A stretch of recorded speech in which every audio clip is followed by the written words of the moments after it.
सभी को नमस्कार करता हूँ। मैं शैलेश विश्वकर्मा छतरपुर मध्य प्रदेश से, और आज मैं परम सौभाग्यशाली हूँ कि आज मैं अपने मध्य प्रदेश के नाम को रोशन करने वाले Shri P Jain sir, Sunil Parasmal and associate के वरिष्ठ भागीदार यानी पार्टनर हैं।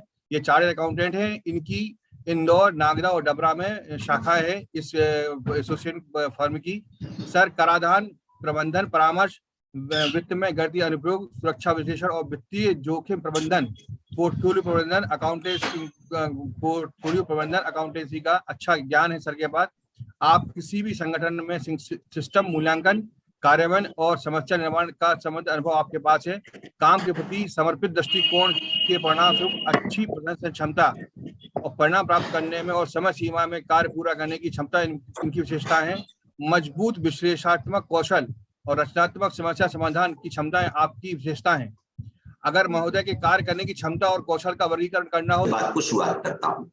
बहुत ही सिंपल वाला प्रश्न कि अगर किसी व्यक्ति का टर्नओवर 2.5 करोड़ रुपया है, नॉर्मल बिजनेस की बात कर रहा हूं, डेफिनेटली इसमें मैं प्रोफेशन की बात नहीं कर रहा हूं, 2.5 करोड़ का बिजनेस है और वो अपनी इनकम 25 लाख रुपए दिखाता है, 25 लाख रुपए दिखाता है, तो क्या उसको 44 AD मिलेगा?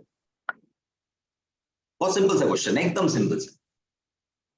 2.5 करोड़ रुपए का टर्नओवर है और वो 25 लाख रुपए यानी 10% अपनी इनकम दिखा रहा है, क्या उसको 44 AD मिलेगा? No sir. For sure no, क्योंकि 44 AD सिर्फ 2 करोड़ के टर्नओवर तक की बात करता है ना। ये बात सही है, सभी जानते हैं इस बात को कि 2 करोड़ के टर्नओवर तक की ही बात करता है। अगला प्रश्न, अगर किसी व्यक्ति का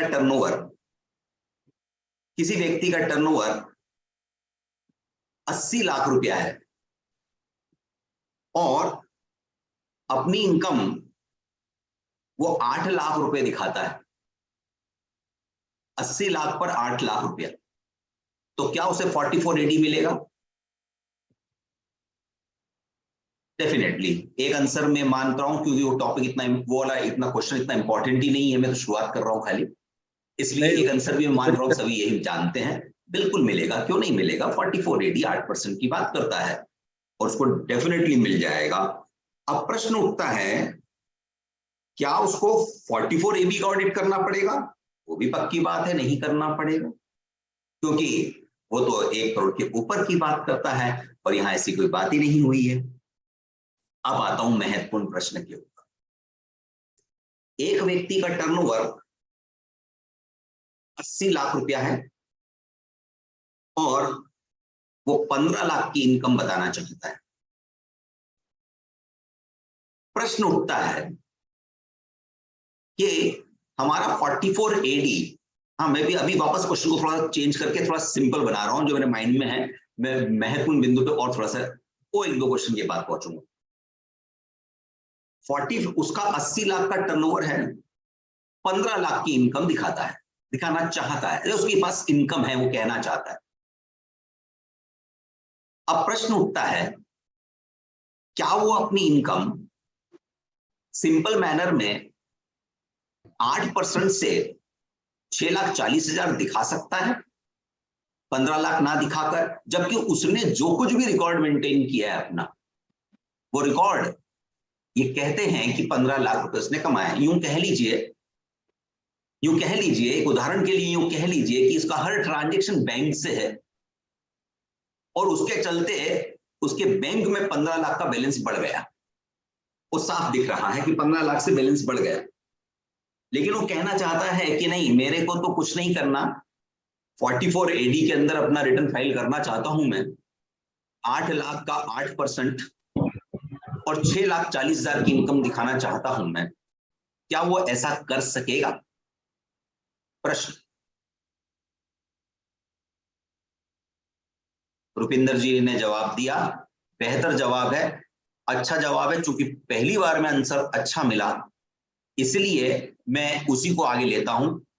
उन्होंने कहा कि 44 AD नहीं लगेगा, आंसर है लगेगा। पहला तो आंसर है कि हाँ लगेगा, क्योंकि, और दूसरा पॉइंट उन्होंने अच्छा बोला है, 8% या actual income whichever is higher, ये 4480 नहीं तो बोला है, ये 8% या एक्चुअल जो आप क्लेम करना चाहते हैं, दोनों में से जो ऊंचा है वो आपकी इनकम, वो सब 4480 में ही लिखा है। इसलिए ये तो नहीं कहेंगे 4480 नहीं हुआ, वो 4480 हुआ, वो 4480 हुआ। और ऐसी दशा में वो हायर इनकम क्लेम करना चाहता है तो डेफिनेटली, और क्लेम करना चाहता है तो ऐसे नहीं सोचेंगे हम लोग कि नहीं क्यों क्लेम करना चाहता है, क्यों टैक्स देना चाहता है, जब हमारा लॉ परमिट कर रहा है कि 8% से अपनी इनकम दिखाइए, कुछ नहीं होगा। बट पॉइंट ये है कि अगर आपके बैंक बैलेंस, आपके इन्वेस्टमेंट्स ये प्रूव कर रहे हैं कि आपकी वास्तविक इनकम तो ज्यादा है, अगर ऐसी कुछ बात है, हाँ एक प्लानिंग कर सकते हैं एज ए कंसल्टेंट कि अगर उसको वास्तव में लगता है कि नहीं मेरे को तो 6,40,000 से ऊपर नहीं दिखाना, तो उसको वाकई चाहे किसी नाम से अपने इन्वेस्टमेंट, अपने बैंक बैलेंस को 6,40,000 से बढ़ने नहीं देना चाहिए। यूं कह लीजिए, अन्य शब्दों में, मैं बिल्कुल क्लोज रूम में बात कर रहा हूं कि अन्य शब्दों में अगर वो कोई पर्सनल एक्सपेंसेस को भी अपने 15 लाख की इनकम के अगेंस्ट में एडजस्ट कर दे, पर्सनल, घर में टीवी लिया, घर कैपिटल एक्सपेंडिचर था, घर में टीवी लिया, घर में अपने पर्सनल एक्सपेंसेस वो भी बुक्स में डेबिट कर दे, जो भी उसने हिसाब किताब मेंटेन किया है, और ऐसी दशा में उस इनकम को ही वो 6,40,000 से नीचे लेकर आ जाए, तो डेफिनेटली कोई पूछने वाला नहीं है, क्योंकि हमारा सेक्शन 44AD कहता है कि जब सेक्शन 44AD लेते हैं तो मान लिया जाएगा कि हमारे सेक्शन 30 से लेकर 38 के प्रावधानों का पूर्ण रूप से पालन हो गया है। तो इस केस में हमारे पास डेफिनेटली हम उसका बेनिफिट यूं उठा सकते हैं, बट वास्तविकता में चाहता है कि नहीं मैं तो ज्यादा इनकम दिखाना चाहता हूं, तो लॉ मना नहीं करता है, उसके ऊपर ले सकता है। ये प्रश्न भी इंपॉर्टेंट नहीं था, ये प्रश्न भी इंपॉर्टेंट नहीं। प्रश्न अब कुछ इंपॉर्टेंट है।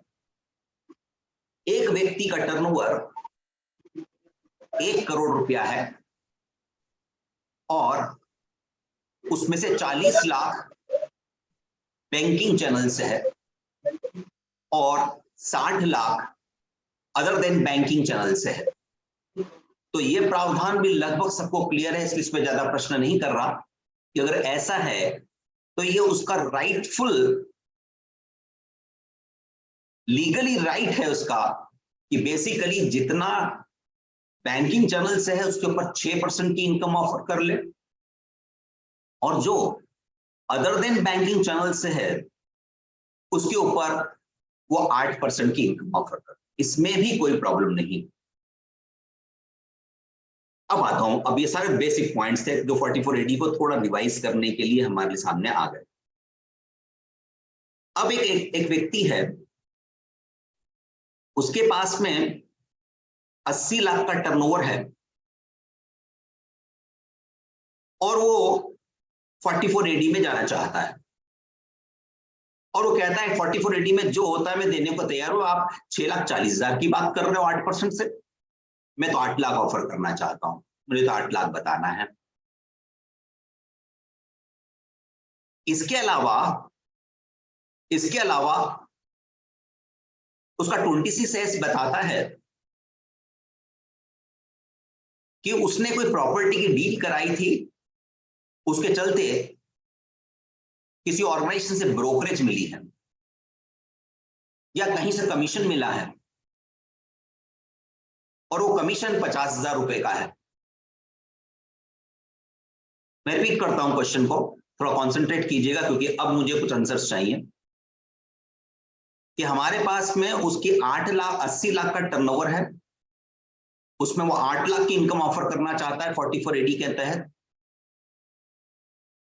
और दूसरा उसके पास 50,000 रुपए का कमीशन है।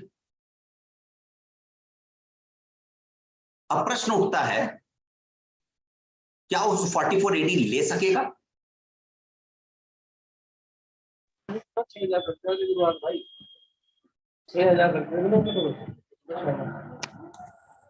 मेरे ख्याल से नहीं ले सकता, बोल रहे नहीं ले सकेगा। ओके, मेरे ख्याल से भी नहीं ले सकता सर। हाँ हाँ, एक अच्छा पॉइंट बोला, अगर वो कमीशन को अदर सोर्सेज दिखाएगा, ऑब्वियसली अदर सोर्सेज दिखाएगा, अब वो सिचुएशन क्या बनेगी, उसको बिजनेस इनकम नहीं बता रहा है, वो अदर सोर्सेज बता रहा है। तो ऐसी दशा में क्या वो, पहला प्रश्न तो क्लियर किया इन्होंने, मैं उसको मर्ज कर देता हूं कि उसका टर्नओवर 80 लाख था, कमीशन राउंड फिगर में करने के लिए 1 लाख कर देता हूं, या वापस क्वेश्चन को रीफ्रेम करता हूं कि 79 लाख रुपीस का टर्नओवर था, 8 लाख की इनकम बताना चाहता है, या अभी बात ही नहीं करते इनकम की, 79 लाख का टर्नओवर है उसका और 1 लाख रुपए का कमीशन मिला हुआ है, क्या वो 80 लाख के ऊपर 44AD ले सकता है? मैंने क्वेश्चन रीफ्रेम किया इसलिए वापस आंसर चाहिए मेरे को। 79 लाख रुपीस का उसका टर्नओवर है, कोई ट्रेडिंग का टर्नओवर है, 1 लाख रुपए का कमीशन मिला है, टोटल उसकी रिसिप्ट हो गई 80 लाख। अब वो 80 लाख के ऊपर 8% से इनकम ऑफर करना चाहता है। मैं अपन उदाहरण में ऐसा ले रहे हैं कि वो बैंक वाला नहीं है, तो 6% वाली बात नहीं कर रहे हैं, अपन 8% की बात कर रहे हैं। तो क्या वो 80 लाख पे 8% ले सकेगा? ले क्वेश्चन है। सकेगा सर, हाँ मेरे ख्याल जी, से ले सकेगा सर। ले तो क्या सकेगा। और कोई? नवनीत पहला गोयल 4,000 गोयल रुपये कहते हैं 8% नहीं होगा ले उसका सकेगा, सर। सब लोग नो कह रहे हैं, सभी लोग नो क्यों कह रहे हैं? सुनील पाल जी कानपुर से, वो भी नो कह रहे हैं, नवनीत गोयल जी भी नो कह रहे हैं। रीजन बताएं क्यों नहीं ले सकेगा, क्या दिक्कत है इसमें? सर कैन हाँ बोलो बोलो, बीच में बोलो, अच्छा लगेगा, मजा आएगा, अपन बात कर रहे हैं। सर 44AD में कमीशन इनकम अलाउड नहीं है फर्स्ट ऑफ ऑल। अगर हम अच्छा, उसे दीपक जी कह रहे हैं कि नहीं कमीशन इनकम अलाउड नहीं, अगर मैं उसको अदर सोर्सेज में दिखाऊं तो? अदर सोर्स में अगर आप दिखा सकते हैं तो ले सकते हैं, लेकिन उसमें भी आपको डिफाइन तो करना पड़ेगा ना, ये अदर सोर्स में ओके, कमीशन का भी आता चलो नहीं। एक बात समझ में आई कि कुछ ने नो कहा और ज्यादातर ने नो कहा, तो हम एक प्लानिंग कर सकते हैं कि 44AB में ले लाख सकते हैं सर, हाँ जी, 44AB बिजनेस इनकम। हाँ ठीक है। तो मेरा ये कहना है कि अगर फिर क्या हम ऐसा प्लानिंग कर सकते हैं अपने रिटर्न के अंदर कि जो 79 लाख का टर्नओवर है वो तो 44AD में दिखा देते हैं, और उसमें जो भी इनकम आती हो 8% 6% एज द केस में भी, और 1 लाख रुपए के को हम अदर सोर्सेज में पूरी इनकम ऑफर कर दें, तो एक्सपेंसेस दिखाते ही नहीं। अब चलेगा? चलेगा सर, चलेगा, दौड़ेगा सर, चलेगा सर। नाइस, चलो सबके आंसर एक जैसे आते हैं तो ज्यादा डिस्कशन की जरूरत नहीं पड़ती है। दीपक सर फिर भी हंस रहे हैं सर, कुछ उनके मन में भी है। कुछ है, चलो जिसके मन में है वो और बोल दें भाई। दीपक जी बताइए क्या कह रहे हैं आप? Sir it is a tax planning, I really appreciate your word. Okay, very nice. अब मैं आंसर देता हूं, ये कोई टैक्स प्लानिंग नहीं है, ये इलीगल है।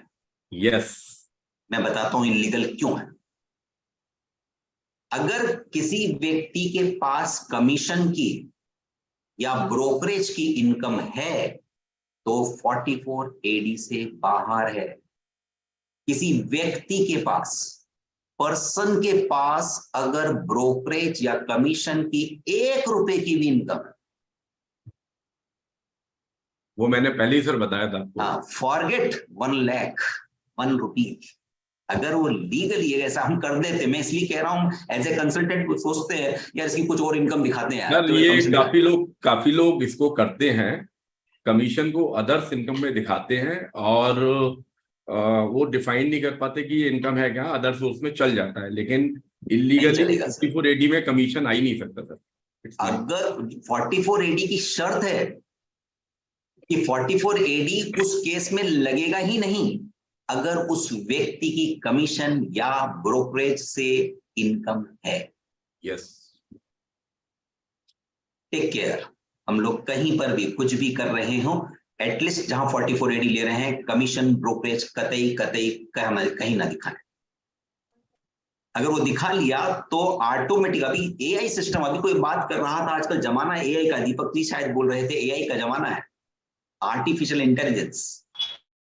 कमाल की चीज है आर्टिफिशियल इंटेलिजेंस। क्या होता है, मेरे पास समय की कमी है, नहीं तो मैं आपको आर्टिफिशियल इंटेलिजेंस की तरफ ले जाता तो आप आश्चर्य करते कि क्या हो जाएगा। मतलब समथिंग फॉरेंसिक है, फॉरेंसिक है, यानी कोई चीज जो आप सोच नहीं सकते वो आराम से निकल जाए। थोड़ा सा इनपुट जरूर डालिए please sir, I request you sir. वो टाइम थोड़ा हमारा सा बीच में सर प्लीज।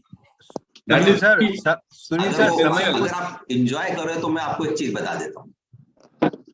दीपक माहेश्वरी जी बात कर रहे हैं तो मैं दीपक माहेश्वरी जी का माइक ऑन रखवाता हूँ और एक चीज बताता हूँ, और दीपक माहेश्वरी के साथ में कोई और व्यक्ति भी अपना माइक ऑन करे जो मैथ्स में थोड़ा अच्छा है, थोड़ा अच्छा मतलब कैलकुलेटर यूज कर सकता है, कैलकुलेटर जरूरत नहीं पड़ेगी, कर सकता है। सर रुपिंदर तंड को मैं रिक्वेस्ट करूंगा। हाँ जी, तंड साहब, रुपिंदर तंड जी अपना माइक्रोफोन ऑन कीजिए। हाँ रुपिंदर जी भी हैं, चलो बढ़िया। एक बहुत बहुत यंग एनर्जेटिक पर्सन भी दिख रहा है सामने। बहुत सिंपल क्वेश्चन पूछता हूँ। Very intelligent sir, very intelligent sir, बहुत इंटरेस्ट लेते हैं।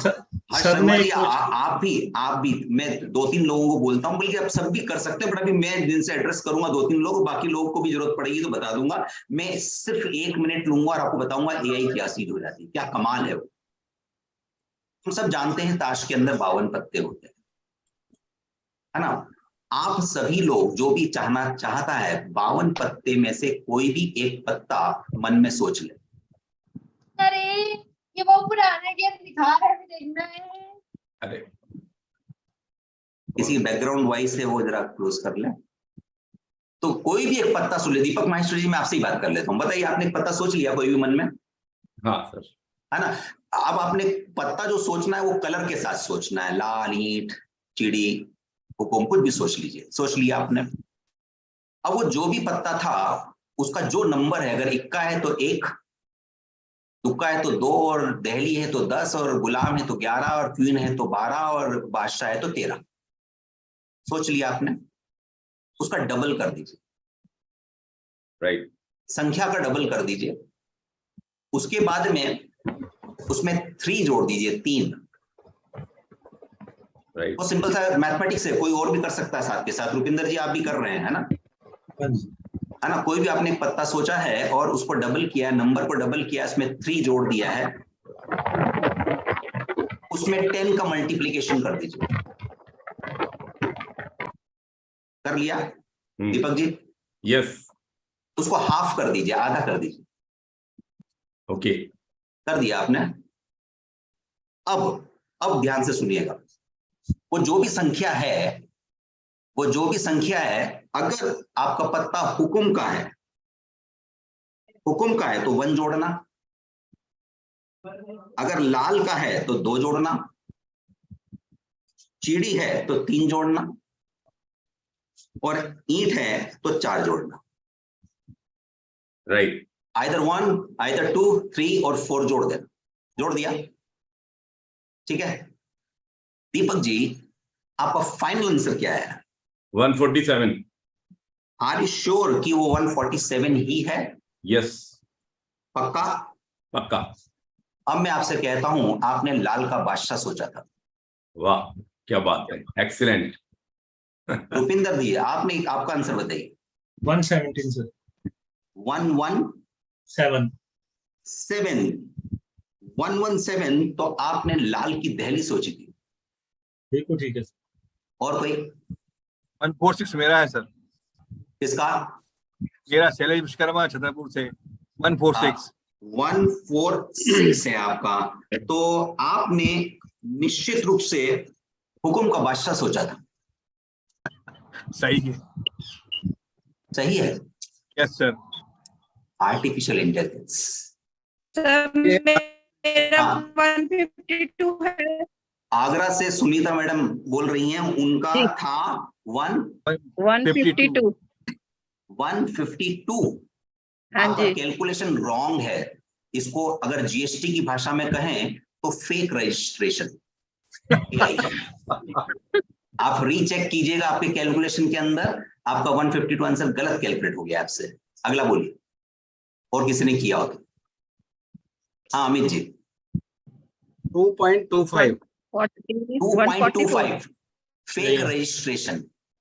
आप री कैलकुलेट कीजिए, आपका रजिस्ट्रेशन कैंसिल हो जाएगा। ये है एआई।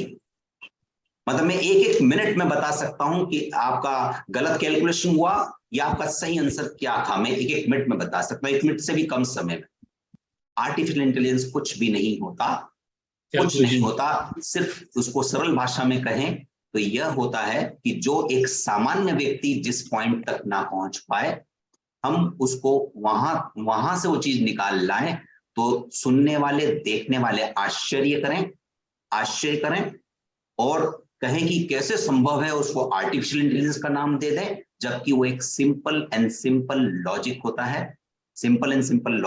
है। चूंकि हमारा सेशन इनकम टैक्स का है, मैं अभी उस पर चर्चा नहीं करूंगा और ना मुझसे प्रश्न करना कि ये सब हुआ कैसे, है ना, क्योंकि ये आर्टिफिशियल इंटेलिजेंस है। कमिंग बैक, तो दीपक जी क्लियर है भाई आर्टिफिशियल बिल्कुल इंटेलिजेंस? सही है सर, आपने बीच में एक छोटा सा तंबोला खिला दिया, बड़ा मजा आया। हाँ ठीक है। तो चलिए, अब ये आर्टिफिशियल इंटेलिजेंस है। मैंने आपको बता दिया कि आर्टिफिशियल इंटेलिजेंस का जमाना है और सिस्टम कैसे सब कुछ निकालता है, इसलिए बी केयरफुल। 44AD अगर आप ले रहे हैं, आपने एक तरफ रिटर्न के अंदर 44AD दिखाया और अदर सोर्सेज के अंदर जाकर उसमें कमीशन या ब्रोकरेज के 2 रुपए की भी इनकम दिखा दी, आपका 44AD फेल हो जाएगा। आपके पास में स्क्रूटनी की संभावना पूरी है, आपने 44AD गलत लिया है, बाकी किसी और प्रोविजन के अंदर आप गिरा जाएंगे और ऐसी दशा में आप पेनल प्रोविजन के लिए लायबल हो जाएंगे। ये पूरी संभावना है। इसे ऐसा मत मानिएगा कि अगर आज तक कुछ नहीं हुआ तो आगे कुछ नहीं होगा। हम लॉ की बात कर रहे हैं, मेरी कोई भी बात लॉ से अलग नहीं जाएगी। जो पॉइंट्स मैं आपसे बोल रहा हूं, मैं अपने ही डिस्कशन के अंदर आगे आकर आपको उसका लीगल रेफरेंस दूंगा कि मैं क्यों बोल रहा हूं। ऐसा नहीं कि मेरा इंटरप्रिटेशन है, आपको मैं एक ऐसा मौका दूंगा कि आप खुद जाकर जब उस लॉ को पढ़ेंगे तो आप कहेंगे हाँ आपने सही कहा। अगले प्रश्न पे आता हूं। अगले प्रश्न, हाँ हम ऐसे प्रश्न से डिस्कस करेंगे तो प्रोविजन हमेशा ना सिर्फ समझ आएंगे, याद रह जाएंगे और हम अपने क्लाइंट्स के लिए इन रिटर्न को कभी भी गलत फाइल नहीं करेंगे।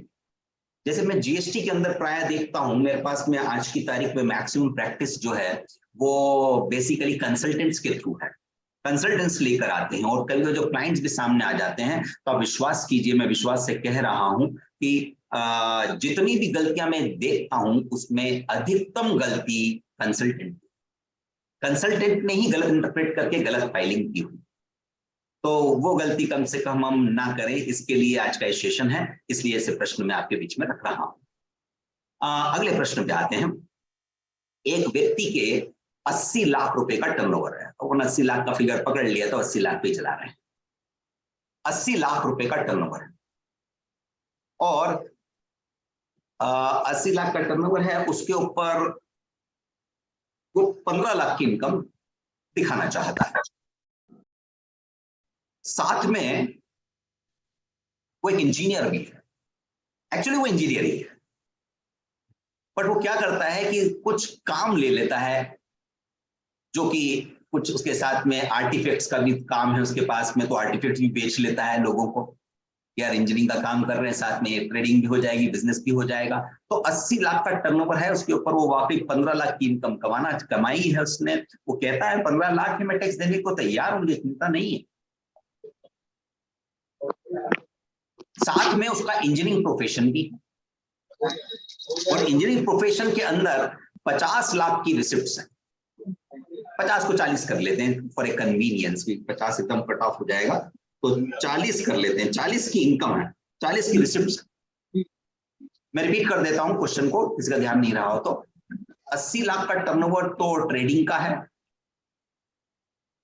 और 40 लाख रुपए का प्रोफेशनल रिसिप्ट्स है।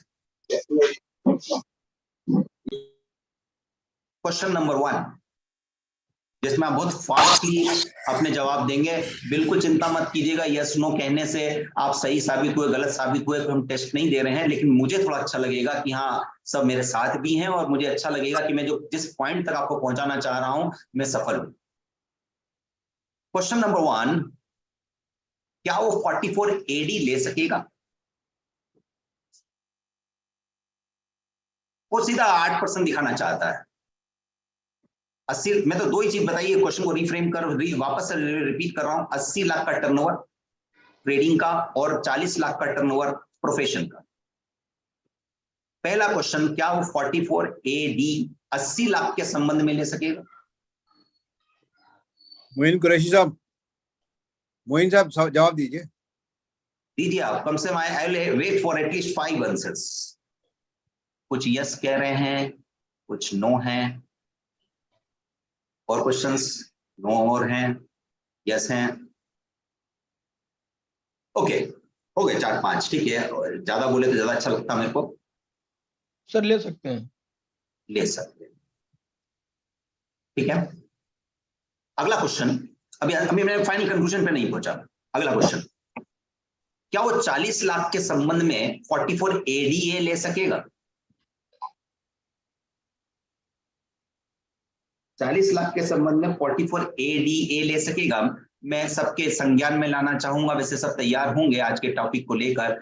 44 AD other than specified profession है, और 44 ADA स्पेसिफाइड प्रोफेशन के लिए है। स्पेसिफाइड प्रोफेशन किसे कहते हैं मैं आज के डिस्कशन में कहीं आगे आऊंगा, बट इतना मान के चलिए कि हमारे पास में इंजीनियरिंग प्रोफेशन 44 ADA के लायक है। मेरा क्वेश्चन है कि क्या वो 44 ADA ले सकेगा 40 लाख के रिस्पेक्ट में? सब जने यस कह रहे हैं, कोई भी नो कहने वाला। मनोज शाह जी, मनोज शाह साहब जवाब लिखिए ना इसमें कुछ। मनोज शाह जी जवाब लिखिए, हाँ या ना कुछ तो लिखिए। प्रदीप हिरानी जी ने नो बोला है, राजेश श्रीवास्तव यस कह रहे हैं, आशीष गुप्ता जी, मनोज शाह जी नो कह रहे हैं, मोइन कुरैशी जी नो कह रहे हैं। आशीष गुप्ता जी क्या है आपका जवाब, नो या यस? चलो ओके, इनफ इनफ। बस मेरा क्वेश्चन जस्टिफाई हो गया हर्ष शर्मा जी, कि अगर कुछ लोग यस और कुछ नो कह रहे हैं, मतलब मैं सही क्वेश्चन उठा रहा हूँ। सिंपल सी बात यह है कि कंफ्यूजन तो है ना, मेरे लिए इतना पर्याप्त है। मैं अब आंसर पे आता हूं। अगर उसका 80 लाख का टर्नओवर है ट्रेडिंग का, और 40 लाख का प्रोफेशन का टर्नओवर है, तो वो 80 लाख के रेस्पेक्ट में 44 AD नहीं ले सके, नहीं ले सके। रीजन बताता हूं। लेकिन 40 लाख के प्रोफेशनल टर्नओवर के लिए, रिसिप्ट्स के लिए, वो 44 ADA ले सकेगा।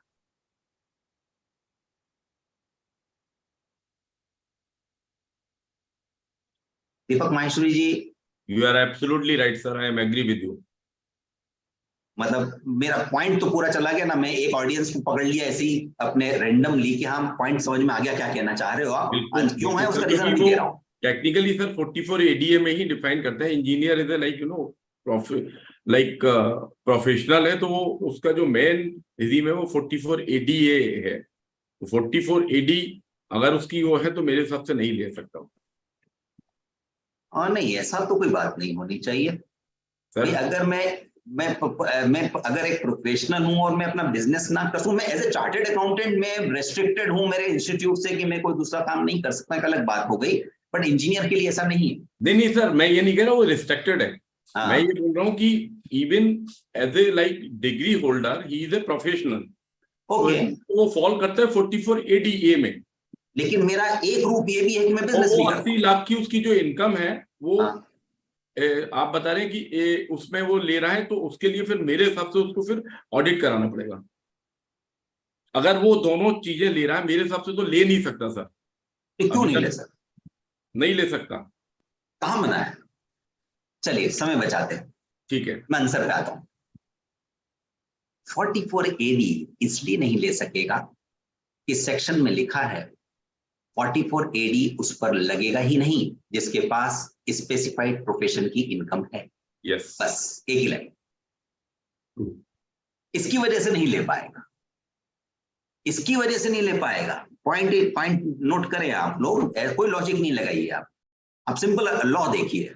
लॉ कहता है कि 44 AD लेने की एक शर्त यह है कि उसके पास प्रोफेशन की इनकम नहीं होनी चाहिए। अगर प्रोफेशन, जैसे अभी मैंने बताया ना, कमीशन ब्रोकरेज नहीं होनी चाहिए, 44 AD की कंडीशन है, वैसे ही एक कंडीशन है कि उसके पास में प्रोफेशन की इनकम नहीं होनी चाहिए। अगर प्रोफेशन की इनकम है तो 44 AD नहीं ले सकते, राइट। लेकिन ऐसी ही शर्त 44 ADA में नहीं लिखी है। चूंकि 44 एडीए में नहीं लिखी है और 44 एडीए 50 लाख के टर्नओवर वाले प्रोफेशन को मौका देता है कि बुक्स ना मेंटेन करे, सीधा 50% दिखा ले, तो ऐसी दशा में वो 44 एडीए के लिए कोई रुकावट नहीं है, लेकिन 44 एडी के लिए रुकावट है और इसलिए वो वहां पर 44 एडी नहीं ले सकता। Connected question, now connected question, क्या उसको वो 80 लाख के टर्नओवर के लिए ऑडिट कराना होगा?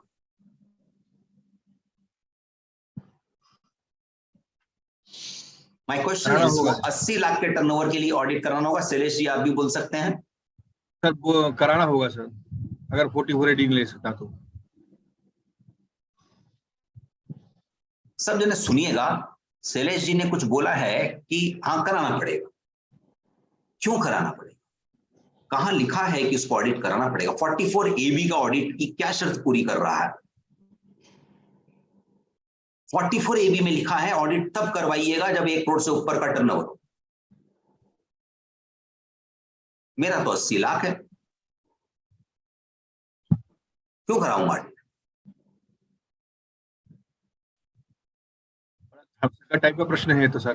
अरे बड़ा धर्म संकट टाइप का प्रश्न पूछ लिया आपने तो। दीपक जी, मेरा पर्पस इतना ही है, मेरे को बहुत इंटरेस्ट आता है प्रोफेशनल साथ बैठने में, इसलिए आता है कि वो लोग बराबरी से जुड़ते हैं। बिजनेस वालों को तो कुछ भी सुना दो आप, तो उनको लगता है बस यही कानून है, लेकिन मैं यहाँ बात करूंगा तो मैं कहीं गलत हो रहा हूँगा तो मैं भी सीख जाऊंगा आपसे कि हाँ यार ये तो मैं गलत समझ गया। हमारे पास पॉइंट ये है कि हम किसी को 44 एबी का ऑडिट कराना है, सिर्फ इसलिए तो नहीं करवा देंगे कि इससे अपने को फीस मिलेगी, है ना। हमारे लिए पॉइंट है कि लॉ के अंदर क्या उसकी रिक्वायरमेंट है? मेरे हिसाब से नहीं है, क्योंकि 44 एबी के अंदर 5 क्लॉजेस हैं कि कब आपको ऑडिट करवाना है, और अगर उन 5 क्लॉज में हम कहीं लाइन नहीं कर रहे हैं तो ऑडिट क्यों करवाएं?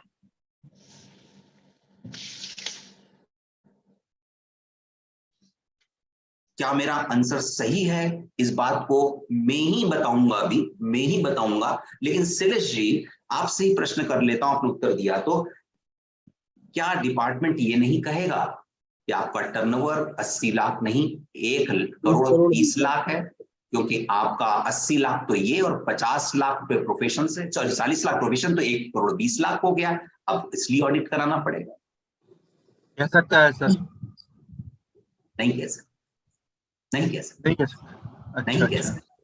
कुल मिला के मैंने जो कुछ इससे जस्ट पहले कहा वो आंसर फाइनल है, यानी कि 44 एडी उसको नहीं मिलेगा क्योंकि प्रोफेशन भी कर रहा है, सिर्फ इसलिए नहीं मिलेगा। जैसे मैंने एक पहले पॉइंट बोला था, अगर उसके साथ में कोई कमीशन की या फिर ब्रोकरेज की इनकम है तो 44 एडी मिल ही नहीं सकता। इसी तरह से प्रोफेशन अगर वो कर रहा है तो उसको 44 एडी मिल ही नहीं सकता, लेकिन ऐसी शर्त 44 एडीए के अंदर नहीं है। चूंकि 44 एडी में शर्त नहीं है, इसलिए उसका बेनिफिट तो ले सकता है कि उसकी प्रोफेशन से इनकम 50 ग्रॉस रिसीट्स 50 लाख के अंदर है, तो डेफिनेटली वो 44 एडीए का बेनिफिट उठा सकेगा, उसका बेनिफिट वो ले लेगा। रही बात 80 लाख की, उसका ऑडिट भी उसको 44 एबी में नहीं कराना पड़ेगा, नहीं कराना पड़ेगा, और वह इसलिए नहीं कराना पड़ेगा क्योंकि वो 44 एबी के किसी भी क्लॉज में लाइन नहीं कर रहा है। फिर वो 80 लाख की इनकम कैसे दिखाएगा सर? उसकी इनकम क्या दिखाएगा? Good question. आप जो दिखाओगे मानेंगे। आप समझिए, मैं आपको कुछ प्लानिंग दे रहा हूं, बहुत ओपनली नहीं बोल सकता कुछ बात, लेकिन आप कुछ भी इनकम दिखा सकते, provided books of account maintain किए आप, यही होंगे आपने कम इनकम दिखा रहे हो। 80 लाख 8% दिखा सकते हैं अपन क्या सर? हाँ जी, 80 लाख रुपए की जो आमदनी है उस पर 8% प्लस प्रॉफिट दिखा सकते हैं? वो तो आपकी इच्छा है, दिखाओ, लेकिन 44 AD में मत दिखा देना, नहीं तो नोटिस आ जाएगा। मतलब वैसे ही साधारण रूप से दिखा सकते हैं अपन, साधारण दिखा दो, लेकिन पूरा P&L अकाउंट भरना पड़ेगा। हाँ, P&L अकाउंट भरने के बाद हमारे क्योंकि पास प्रॉफिट आपने निकाल दें। इसके बावजूद अगर 44 AD में दिखा दिया तो आपने कहीं कह दिया है कि मैं बुक्स ऑफ अकाउंट मेंटेन नहीं करता हूं, और बुक्स ऑफ अकाउंट मेंटेन नहीं करने के लिए 44AA का आपने उल्लंघन कर दिया। उसके लिए जो पेनल क्लॉजेज है वो मैं डिस्कस अभी यहाँ नहीं करता हूं। अच्छा, ये जो आपको अकाउंट्स मेंटेन, आपको 44 AD में गए मतलब आपने ये बात तो कह दी कि मैं बुक्स ऑफ अकाउंट मेंटेन नहीं करता। और सेक्शन 44AA कहता है कि आपको बुक्स ऑफ अकाउंट्स मेंटेन करने हैं। किन दशाओं में? किन दशाओं में? उसमें 4 सिचुएशन है, और उनमें कहा है कि कुछ, अब ठीक है मैं अभी देखता हूं, लास्ट में टाइम बचा तो 44AA पे कुछ चर्चा कर दूंगा आपके लिए। बट कुल मिलाकर हम लोगों को 44 AD में नई इनकम दिखानी है, चाहे 8% से ज्यादा दिखा रहे हो, उससे कम दिखा रहे हो, कम भी दिखा रहे हो, तो चिंता का विषय नहीं। आपको इवन ऑडिट भी कराने की आवश्यकता नहीं, क्योंकि आप किसी भी लिंब में नहीं जा रहे। किसी भी लिंब में जाके किसी भी क्लॉज में 44AB के किसी भी क्लॉज में नहीं जा रहे, आपको ऑडिट की आवश्यकता नहीं रहे।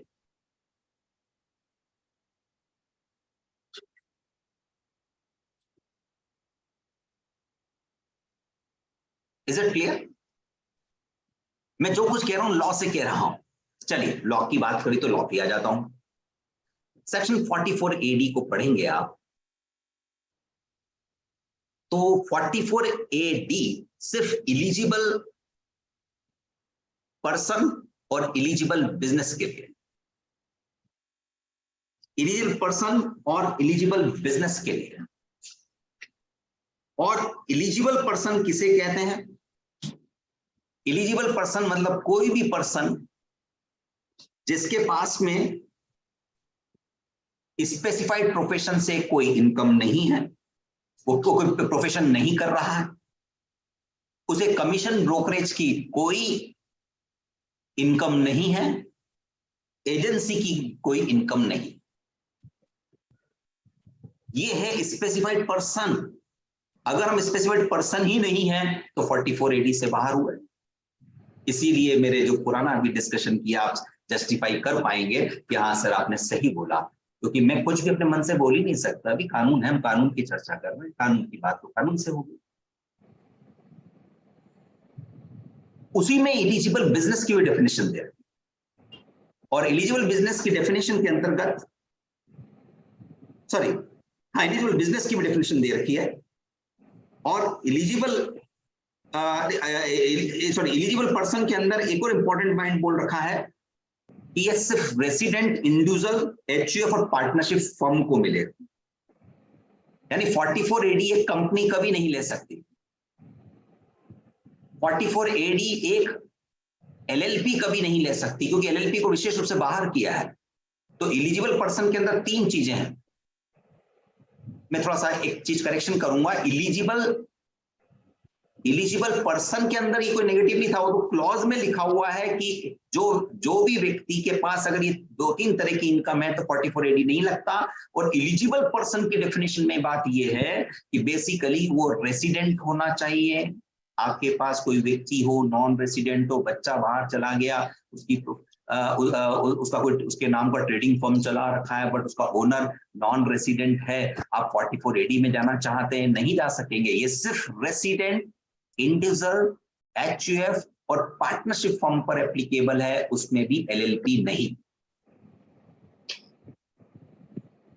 और इस इनकम के अगेंस्ट में कोई वो 80 HHIJ जो होते हैं ना बिजनेस से रिलेटेड डिडक्शंस, वो नहीं लेने हैं उसको। वो ले रहा हो तो भी नहीं मिलेगा बेनिफिट। और एलिजिबल बिजनेस की डेफिनेशन ये है, अब ध्यान दीजिएगा, एलिजिबल बिजनेस की डेफिनेशन ये है कि बेसिकली उसका टर्नओवर 2 करोड़ से अधिक नहीं है, और दूसरा उसके पास 44AE की इनकम नहीं है। मतलब 44AE को ओवरराइड नहीं करेगा।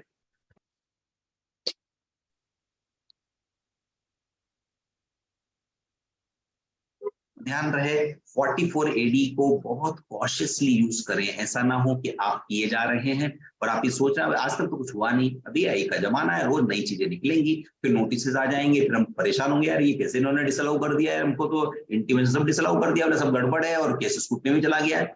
नहीं, आप केयर कर लेंगे इस वाले साल के अंदर कि जिसका 44 AD दिखा रहे हैं, बी केयरफुल कि वो इलिजिबल बिजनेस है, वो इलिजिबल पर्सन है, वो ये 2-3 इनकम उसके यहाँ नहीं है, किसी भी रूप में नहीं। अगर आपने 44 AD ले लिया, अब चलो हमने इतना सब सीख लिया तो समझ में आ गया कब लेना, ले लिया। अगर 44 AD ले लिया, एक बार ले लिया, आने वाले 5 साल तक आपको 44 AD लेना कंपलसरी। नहीं, कंपलसरी नहीं है, पॉइंट को ध्यान दिलाने के लिए ऐसा बोला मैंने। आपके लिए कंपलसरी है लेकिन चॉइस है, आप ना चाहो तो ना लो। मतलब 44 AB में आप आए ना कि हमको 8% दिखाना है, 8% वाले सिस्टम पे जाना है या 8% के हायर वाला दिखाना है। अभी 6% की बात मैं रिपीट करता हूं, 6% का चर्चा का इसलिए नहीं कर रहे हैं, सबको याद है कि अगर वो इलेक्ट्रॉनिक मोड में है तो 6% का फॉर्मूला लगता है, बट वो 2 रेट चलाने में थोड़ा कंफ्यूजन होगा, इसलिए मैं 8% वाले रेट पे चल रहा हूं। तो 8% से हमने इनकम दिखाना चाहते हैं, उस हायर भी दिखाना चाहते हैं, 44 AD का बेनिफिट लेंगे। एक बार ले लिया, 5 साल तक उसमें रहिए। अगर आप कभी भी चाहते हैं कि नहीं यार इतनी इनकम हुई नहीं है, क्यों दिखाएंगे इसमें, अब डेफिनेटली इससे बाहर आ जाइए। अगर आप बाहर आते हैं, ध्यान से सुनिएगा, अगर आप बाहर आते हैं और कम दिखाना चाहते हैं हो गया। तो ऐसी दशा में अगर आपने पहले 44 AD लिया था, बहुत महत्वपूर्ण बिंदु पे आ रहा हूं, शेयर्स वालों के लिए, जो शेयर्स की ट्रेडिंग करते हैं उनके लिए बहुत बड़ा इशू है। अगर आप पहले आप 44 AD लेते रहे थे, अब बाहर आते हैं तो चाहे आपका टर्नओवर कितना भी हो, कोई 1 करोड़ कुछ नहीं देखना, कितना भी हो, आपको अकाउंट्स मेंटेन करने होंगे, आपको अगले 5 साल तक ऑडिट करवाना होगा। फॉर नेक्स्ट 5 years, अगले 5 साल तक अब आपको ऑडिट करवाना पड़ेगा। Dangerous preposition, dangerous preposition. अब मैं क्वेश्चन पूछता हूं, मैंने प्रोविजन तो बता दिया, प्रोविजन तो बता दिया। अगर एक बार, इसको अपन ऐसे सरल शब्दों में कहते हैं, एक बार 44 AD में आप आए, फिर अगले साल से आपने सोचा नहीं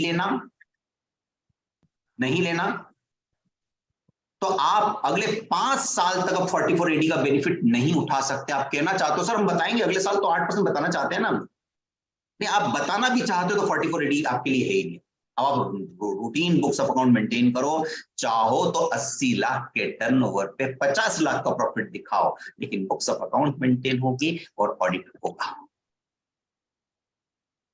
मैं रिपीट करना चाहूंगा, मेरा कोई भी पॉइंट लॉ से अलग नहीं जा रहा है, आपको सिर्फ होमवर्क करना है, मेरे को रीचेक करने के लिए 44 AD पढ़ना है, 44 AD 4 पढ़ लीजिए।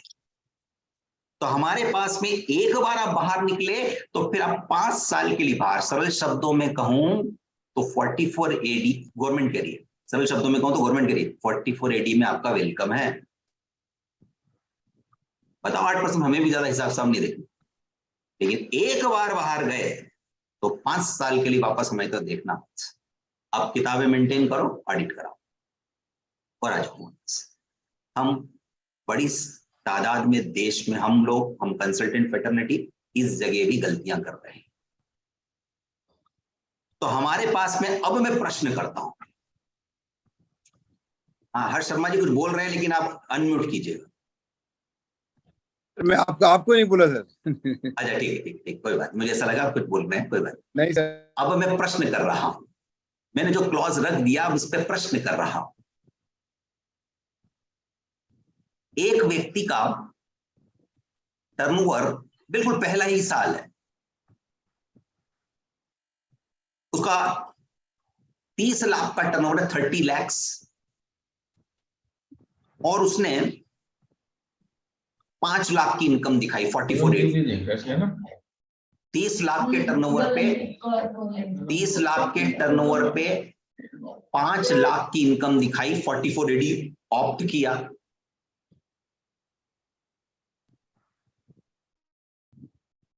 और अगले साल माइंड इट अगले साल सेम टर्नओवर, लगभग सेम, फिगर की कन्वीनियंस के लिए सेम बोल दे रहा हूं, 30 लाख का टर्नओवर, लेकिन अब की बार लॉस है। लॉस है, या यूं कह लो कि इनकम कम है, वो 30 लाख पे 2.5 लाख की दिखाना चाहता है, सर 2.5 लाख नहीं, सॉरी गलत भूल गया मैं, 8% से कम दिखाना चाहता है। क्वेश्चन बड़ा सिंपल सा है, तुरंत आंसर देना, 1-2 आंसर भी मेरे लिए पर्याप्त होंगे कि क्या उसको ऑडिट करवाना पड़ेगा। मैं क्वेश्चन रिपीट करता हूं। यस यस यस, 2 आ गए बस, पर्याप्त है, मत बोलिए अब ज्यादा। बिल्कुल सही बोला कि अगर हमने पिछले साल 44 AD लिया था और अब इस साल में हम नहीं लेना चाहते हैं, हमें ऑडिट कराना पड़ेगा और हम आगे करवाते रहेंगे। 5 साल तक के लिए हम फिक्स हो गए अकाउंट्स मेंटेन करना और ऑडिट करवाना। क्वेश्चन नंबर 2, ये इंटरेस्टिंग, मेरा पहला साल है, मेरा 80 लाख का टर्नओवर है, एक्चुअल में मेरा प्रॉफिट हुआ ही नहीं है, 4 लाख का हुआ है ना। अपन 8% वाले फॉर्मूले में चल रहे हो, 6% की बात ही मत कीजिए ना, वो अपन अभी अपना डिस्कशन से बाहर है, अपन वो नॉन बैंक वाला देख रहे हैं, कैश वाला देख रहे हैं। तो 80 लाख का टर्नओवर है, 4 लाख की इनकम है, मैं वो ऑफर करना चाहता हूं। पहला ही साल है, कोई इतने खर्चे लग गए कि 4 लाख की कमाए हैं, क्या मैं 44 AD नहीं लेना चाहता हूं? ऑब्वियसली नहीं लेना चाहता हूं, क्यों? टैक्स दूर था, क्या मुझे ऑडिट करवाना पड़ेगा?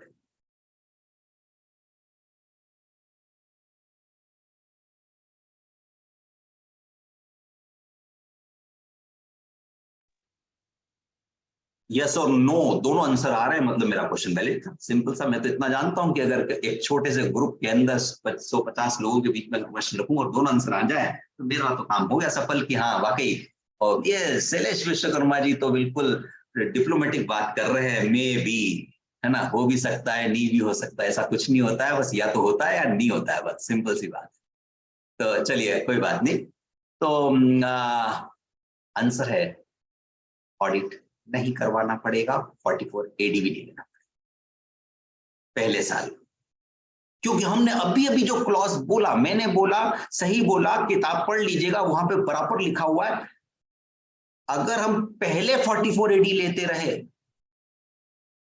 और अब इस साल में 44 AD नहीं लेना है, तो बुक्स ऑफ अकाउंट्स मेंटेन करते हुए ऑडिट कराना है 5 साल के लिए। अगर ये मेरा पहला ही साल था तो मेरे को बुक्स ऑफ अकाउंट 44 AA की वजह से मेंटेन करना है, वो तो सही है, बट ऑडिट करने के लिए मेरा 44 AD का कोई क्लॉज हिट नहीं हो रहा है, मेरा टर्नओवर 1 करोड़ को क्रॉस नहीं कर रहा है 44 AD के अनुसार। सर हाँ जी बोलिएगा। कोई बोल रहा है, शायद मोइन कुरैशी जी, अगर अनम्यूट कर ले तो ज्यादा अच्छा रहेगा। मैंने कहा सर 8% से तो कम हो गया ना सर। हाँ तो कहाँ मना है, 8% से कम है, मेरी चॉइस है, और लॉ ने बोला 44A आपके लिए विशेष रूप से, अगर आपने क्वेश्चन उठाया तो नोट कर लीजिएगा, 44 AD ब्रैकेट में 4, ये पढ़िएगा, उसमें लिखा है कि अगर जिस प्रीवियस ईयर से आप नहीं चाहते हैं, उससे पहले साल में, उसके पिछले साल में आपने 44 AD लिया हो, तो ही आपको ऑडिट कराने की अनिवार्यता अगले 5 साल की बनती है। तो वेरी फर्स्ट ईयर हो, बिल्कुल पहला साल हो, और अगर आप 8% से कम दिखाना चाहते हो और आप 1 करोड़ को क्रॉस ना कर रहे हो, यानी कि 44 AB के चंगुल में नहीं आ रहे हो, तो चिंता बिल्कुल मत कीजिए, आपको कोई ऑडिट नहीं करवाना है। आप बस बुक्स ऑफ अकाउंट तो इसलिए मेंटेन करना पड़ेगा कि 44 AA है, आपको नॉर्मल कोर्स में जो P&L अकाउंट की सारी फिगर्स दिखानी होती है ना, 80 लाख का टर्नओवर, परचेज इतनी, खर्चा ये खर्चा, फला खर्चा, ये खर्चा, वो सब कर लीजिए। लेकिन ऑडिट की रिक्वायरमेंट आपको नहीं आती। मुझे बहुत अच्छा लगेगा कि मैं जितने भी ऐसे माइन्यूट पॉइंट्स बता रहा हूं, इससे अलग कोई व्यू बन रहा हो तो आप ही में से कोई व्यक्ति पहले उसको अपने यहां से फिल्टर कर दे और कोई एक व्यक्ति मुझसे कभी बात कर ले, क्या देखिए सर हमारा व्यू तो नहीं बन रहा, बताओ कौन से क्लास में ये बात बोल गया, तो मैं उसको और इलॉबरेटली एक्सप्लेन उसको इंडिविजुअल लेवल पे कर लूंगा। मैं यहाँ पे मान के चल रहा हूं कि अगर कोई इमीडिएट क्वेश्चन नहीं कर रहा, मैं पूरा क्लॉज का रेफरेंस दे रहा हूं, तो आपको होमवर्क की जरूरत पड़ेगी कि हाँ पहले हम भी तो पढ़ लें उस क्लॉज को, फिर बात करेंगे। तो वेरी फर्स्ट ईयर के अंदर जरूरत नहीं है। सिचुएशन नंबर नेक्स्ट, अगर एक व्यक्ति शेयर्स का काम करता है, उसके पास में 40 लाख रुपए के शेयर खरीदे और 42 लाख के बेच दिए, 40 लाख के खरीदे 42 लाख के बेच दिए, तो क्वेश्चन है क्या उसको 42 लाख के ऊपर 8% वाले सिस्टम पे जाना होगा? टाइम बचाता हूं, आंसर नहीं लेता, आपसे नहीं मांगता, मैं ही आंसर देता हूं। आंसर है नहीं और हाँ, दोनों इसलिए हो सकता है, डिपेंड करता है कि उसने अपने शेयर के काम को क्या माना है। बोर्ड का सर्कुलर है कि शेयर्स के केस में ये डिपेंड करता है कि उस असेसी ने उसके लिए वो इन्वेस्टमेंट था कि बिजनेस था, और ये प्योरली उसका खुद का अपना डिसीजन है। और इसमें बोर्ड का एक डिटेल्ड सर्कुलर है जिसमें बहुत सारे पॉइंट्स दे रखे हैं, जिस आधार पे इवन सर्कुलर में बोला हुआ है, शायद 2006 के आसपास का है, और उसमें बोला हुआ है कि ये असेसी का अपना राइट है, वो अपना आप तय करेगा कि उसने उसको इन्वेस्टमेंट मेंटेन किया है या बिजनेस माना है। लेकिन अगर उसने F&O किया है, फ्यूचर में ऑप्शन किया है, तो सेक्शन नंबर 43(5) के तहत वो नॉन स्पेकुलेटिव मानते हैं और उसे बिजनेस मानते हैं। और जब वो बिजनेस है, अगर वो बिजनेस है तो वेरी फर्स्ट ईयर अगर है, बिल्कुल पहला साल है, अगर वो बिल्कुल पहला साल है और उसका कुल F&O का टर्नओवर 20 लाख है और वो 8% से कम दिखाना चाहता है, एब्सोल्युटली कोई प्रॉब्लम नहीं, कोई ऑडिट नहीं। क्योंकि मैं 8% नहीं दिखाना चाहता, मैं उससे कम दिखाना चाहता हूं, तो ऐसी दशा में मेरा नॉर्मल ऑडिट नहीं लगेगा, क्योंकि 44 AB में मैं 1 करोड़ को क्रॉस नहीं किया, but books of account normally maintain करूंगा और मैं बता दूंगा कि देखिए मेरा इतना आया गया और ये मेरा हिसाब है। लेकिन सेकेंड ईयर में जो सिचुएशन है वहां तकलीफ तब दे जाएगी जब अगर पिछले साल में आपने अगर 44 AD ले लिया था, मान लो कोई व्यक्ति नॉर्मल बिजनेस करता है, अब F&O भी काम चालू कर दिया, तब तकलीफ का विषय आएगा और उसको देखना पड़ेगा। अब एक प्रश्न आता है कि कुछ लोग कहते हैं कि जो शेयर्स का काम करते हैं, F&O का काम करते हैं, तो चूंकि हमारा तो सारा काम ही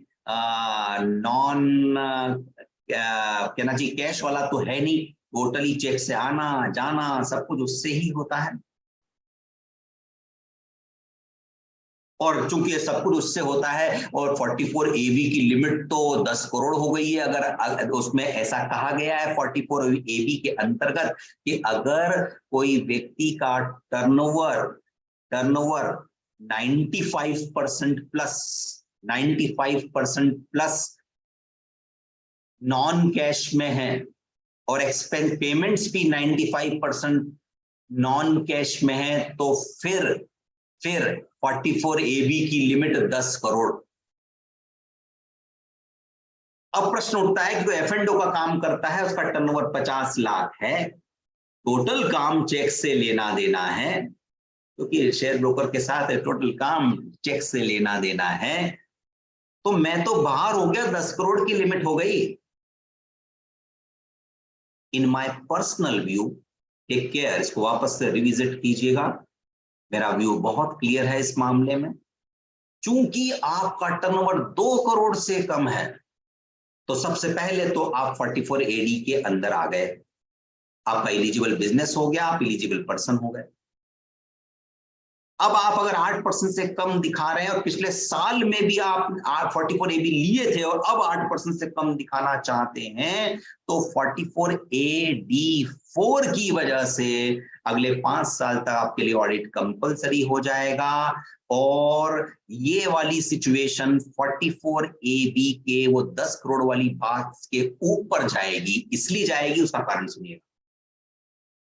44 AB जो ऑडिट की बातें करता है उसमें 5 सिचुएशंस दे रखी हैं और 5 सिचुएशन के बीच में पहली लाइन सुना देता हूं, हर निम्न व्यक्ति को ऑडिट कराना होगा। और 5 सिचुएशन के बीच में OR और लिखा है। आप किसी भी एक लिंब में फंस गए तो आपको ऑडिट कराना पड़ेगा। और उसी की 5वीं लिंब ये कहती है कि अगर आप 44 AD4 के अंदर फंसे हुए हो, यानी कि पिछले साल, प्रीवियस ईयर से पिछले साल आप 44 AD लिए थे और अब आप नहीं लेना चाहते हो तो 5 साल तक ऑडिट कंपल्सरी। तो चूंकि आप एक स्पेशल लिंब में फंसे हुए हैं, और जो 10 करोड़ की लिमिट की बात कोई लोग करते हैं उनके लिए विशेष बात कि वो 10 करोड़ का जो पॉइंट है वो 44 AB के पहले क्लॉज के लिए है, और वो पहला क्लॉज नॉर्मल वाला क्लॉज है, 1 करोड़ वाला। हमारे पास 44 AB में 5 क्लॉजेस हैं और किसी भी क्लॉज में अगर आप फंसते हो तो जाओगे आप। ऐसा नहीं कहेंगे कि सर हम पहले क्लॉज से बच गए तो बच गए। ये वैसी बात हो गई कि साहब रूरल एग्रीकल्चर लैंड है, हम तो इंदौर के रहने वाले, इंदौर की सीमा से तो हम बाहर हैं, इसलिए हमारा रूरल हो गया। अरे हमें दूसरी सीमा भी देखनी पड़ेगी कि हम उस सीमा में तो नहीं आ गए, तो रूरल के एंगल से चेक करना पड़ता है रूरल एंगल। तो सिमिलरली 44 AB के अंदर 5 क्लॉज हैं और सबके बीच में OR और, हिंदी का और नहीं लिखा है, एंड नहीं है वो OR और है, यानी ये या फिर ये या फिर ये या फिर ये, ऐसे करके 5 सिचुएशन में कहीं लाई करते हो तो आपको ऑडिट कराना होगा। और उसमें 5वीं सिचुएशन है जो 44 AD4 से कनेक्टेड है, और जब 44 AD से 4 में अगर आप लाइव कर गए हो तो फिर तो चाहे कितना टर्नओवर हो, कुछ भी हो, आपको बुक्स ऑफ अकाउंट मेंटेन करने होंगे, ऑडिट करा लेना चाहिए। मेरा पर्सनल विचार है कि हमें कोई एग्रेसिव स्टेप नहीं लेना चाहिए। अरे ऑडिट में होता क्या है, अगर ऐसा कोई अगर शेयर वाला है तो उसके अकाउंटिंग भी तो एकदम क्लियर होगी, फटाफट अकाउंट्स लिखा जाएंगे, छोटा सा अकाउंट्स लिखना है, एक ऑडिट कर देना है, तो क्यों एग्रेसिव व्यू लेते हैं? कर ही देना चाहिए ना, क्या बुराई है? सो दैट वे ये हमारे लिए इंपॉर्टेंट हो गया। हाँ, एक और बात याद आई, वो और भी महत्वपूर्ण।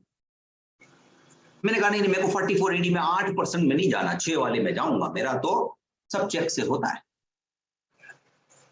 मेरा टर्नओवर 80 लाख है, मैंने शुरुआत से 80 लाख का फिगर ऐसे बोल दिया, तब सारे फिगर 80 लाख पे चला, ताकि क्लियरिटी से मालूम पड़े कि हम वो एक ही सिचुएशन में अलग अलग ऑप्शंस ले रहे हैं।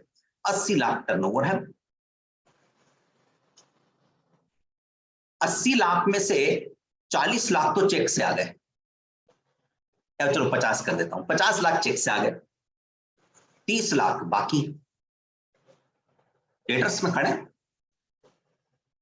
क्वेश्चन उठता है क्या मैं उस 6% वाले क्लॉज में जा सकता हूं? क्योंकि मेरा जितना आया है वो तो चेक से आया है, तो मैं तो वाला हूं, तो क्या मुझे करना होगा? क्या मुझे 80 लाख के ऊपर 6% मिल जाएगा?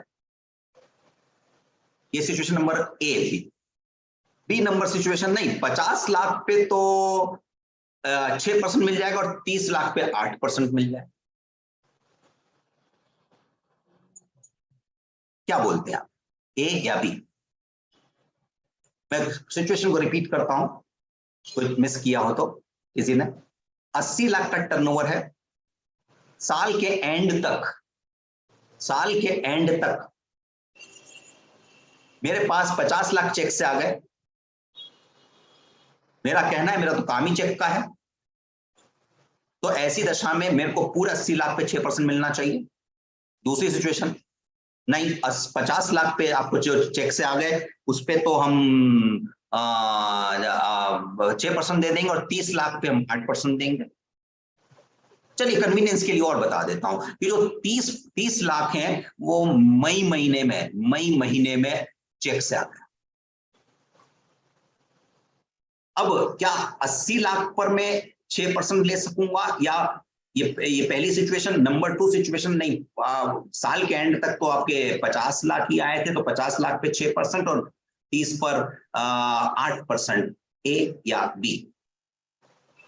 वापस से बोलिएगा, ए या बी? बी। सभी बी वाले आ रहे हैं। चलो, जब एक जैसा आंसर आता है तो फिर क्या डिस्कस करना? नहीं डिस्कस करना है, ये पॉइंट इसलिए करना है कि नहीं, पूरे 80 लाख के ऊपर 6% मिलेगा, क्योंकि लॉ कहता है कि चेक से आना यानी कि बैंकिंग चैनल से आने की समय सीमा क्या है आपके पास में? आपके पास समय सीमा है due date of return filing. अगर वहां तक भी अगर चेक से आ गया है यानी नॉन कैश से है, तो आप आराम से 6% में जा सकेंगे। लेकिन अगर वही एग्जाम्पल 80 लाख रुपए का टर्नओवर, 50 लाख रुपए तो चेक से मार्च तक आ गए, बचे 30 लाख में से 20 लाख, ध्यान दीजिएगा, 20 लाख 31 जुलाई तक आ गए और 10 लाख अगस्त में आए, वो भी चेक से आए। लेकिन ऐसी दशा में आप 44AD 70 लाख पे 6% ले सकोगे, 10% पे 8% भी ऑफर हो। मैं कुछ भी नया नहीं कर रहा हूं, प्लीज टेक केयर, बिल्कुल ध्यान रखें, सब लॉ में लिखा है। मैं लॉ को इंटरप्रेट कर रहा हूं, इंटरप्रेट भी नहीं कर रहा हूं, पढ़ रहा हूं इनफैक्ट, और सिर्फ आप सबको ध्यान दिला रहा हूं कि नहीं, ध्यान से पढ़ लो। 44AD बस छोटी बात नहीं, कहने को हमने हमारा टॉपिक आज का रखा है प्रिजम्पटिव टैक्सेशन, लेकिन ऑलरेडी सिर्फ एक सेक्शन के ऊपर मैं 1 घंटा डिस्कशन कर चुका हूं। और मेरे लिए सुखद ये है कि मेरा कोई भी क्वेश्चन नाजायज नहीं था, बेकार नहीं था, क्योंकि मेरे हर प्रश्न के जवाब दोनों तरीके के आए हैं। इसका मतलब है कंफ्यूजन तो है।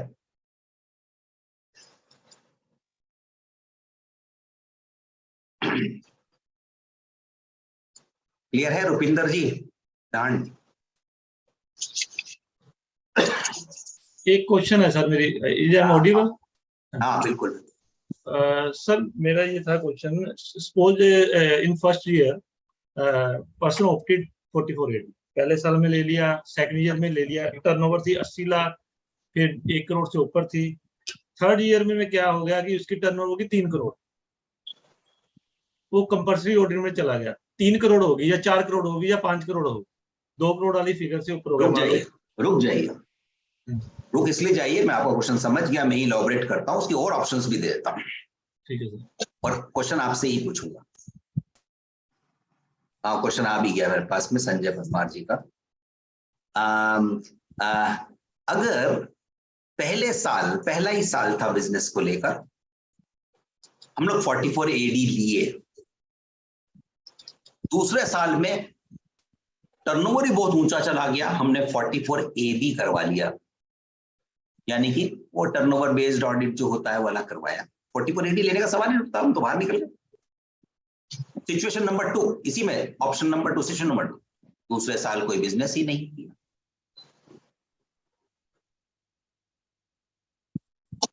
मतलब 2 सिचुएशन एक साथ ले रहा हूं, रुपिंदर जी ध्यान देना। नंबर 1, हम लोग नॉर्मल ऑडिट में निकल गए, 1 करोड़ क्रॉस करके नॉर्मल ऑडिट में निकले, 2 करोड़ क्रॉस करके नॉर्मल ऑडिट में निकल गए, और अगर 5 करोड़ टर्नओवर मार्क हो गया हमारा, तो हमने नॉर्मल ऑडिट कराना पड़ा। और सेकंड सिचुएशन, हमारा बिजनेस 0 था, कुछ काम ही नहीं किया, बिजनेस ही नहीं किया। अब थर्ड ईयर में हम आए और हम 8% से कम की इनकम ऑफर करना चाहते हैं, क्योंकि नहीं है, हमारी इनकम इतनी नहीं है। क्या मेरे को बुक्स ऑफ अकाउंट मेंटेन करते हुए ऑडिट कराना रिक्वायर्ड होगा?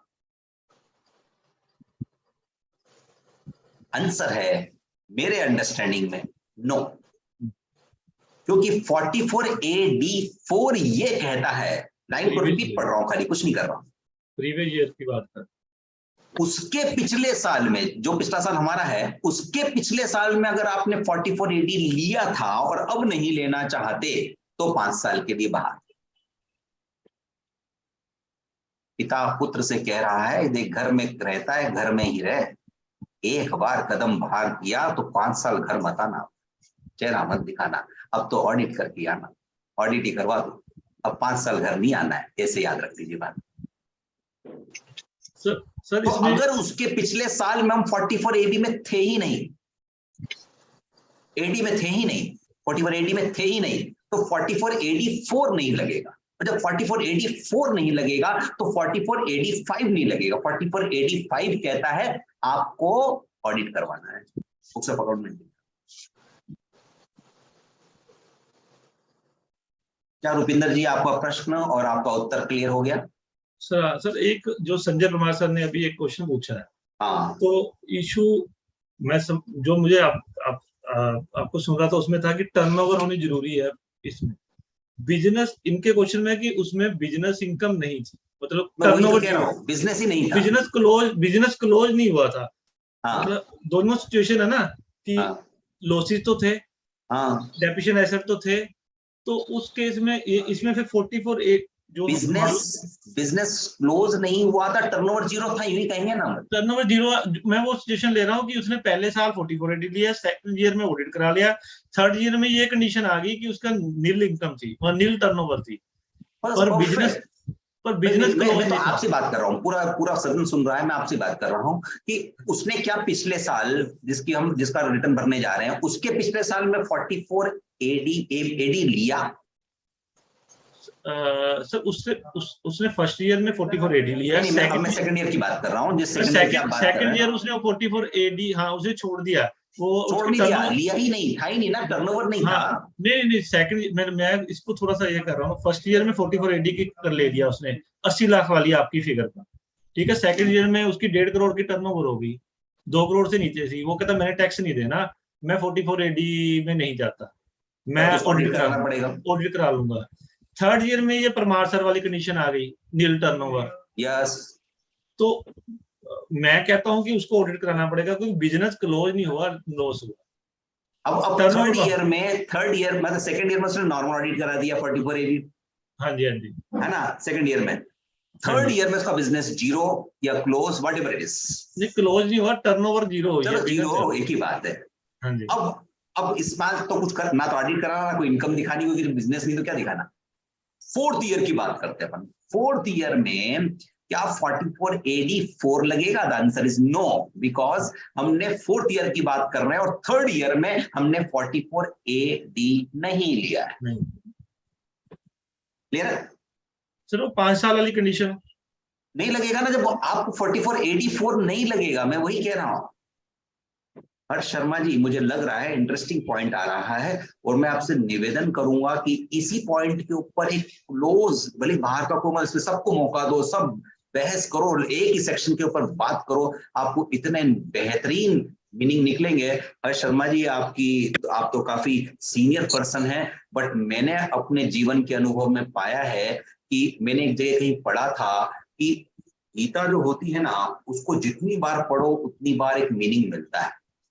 बिल्कुल सही बात है सर, ये तो। और मुझे, हम सब प्रोफेशनल के लिए हमारा लॉ किसी गीता से कम नहीं दिखता है।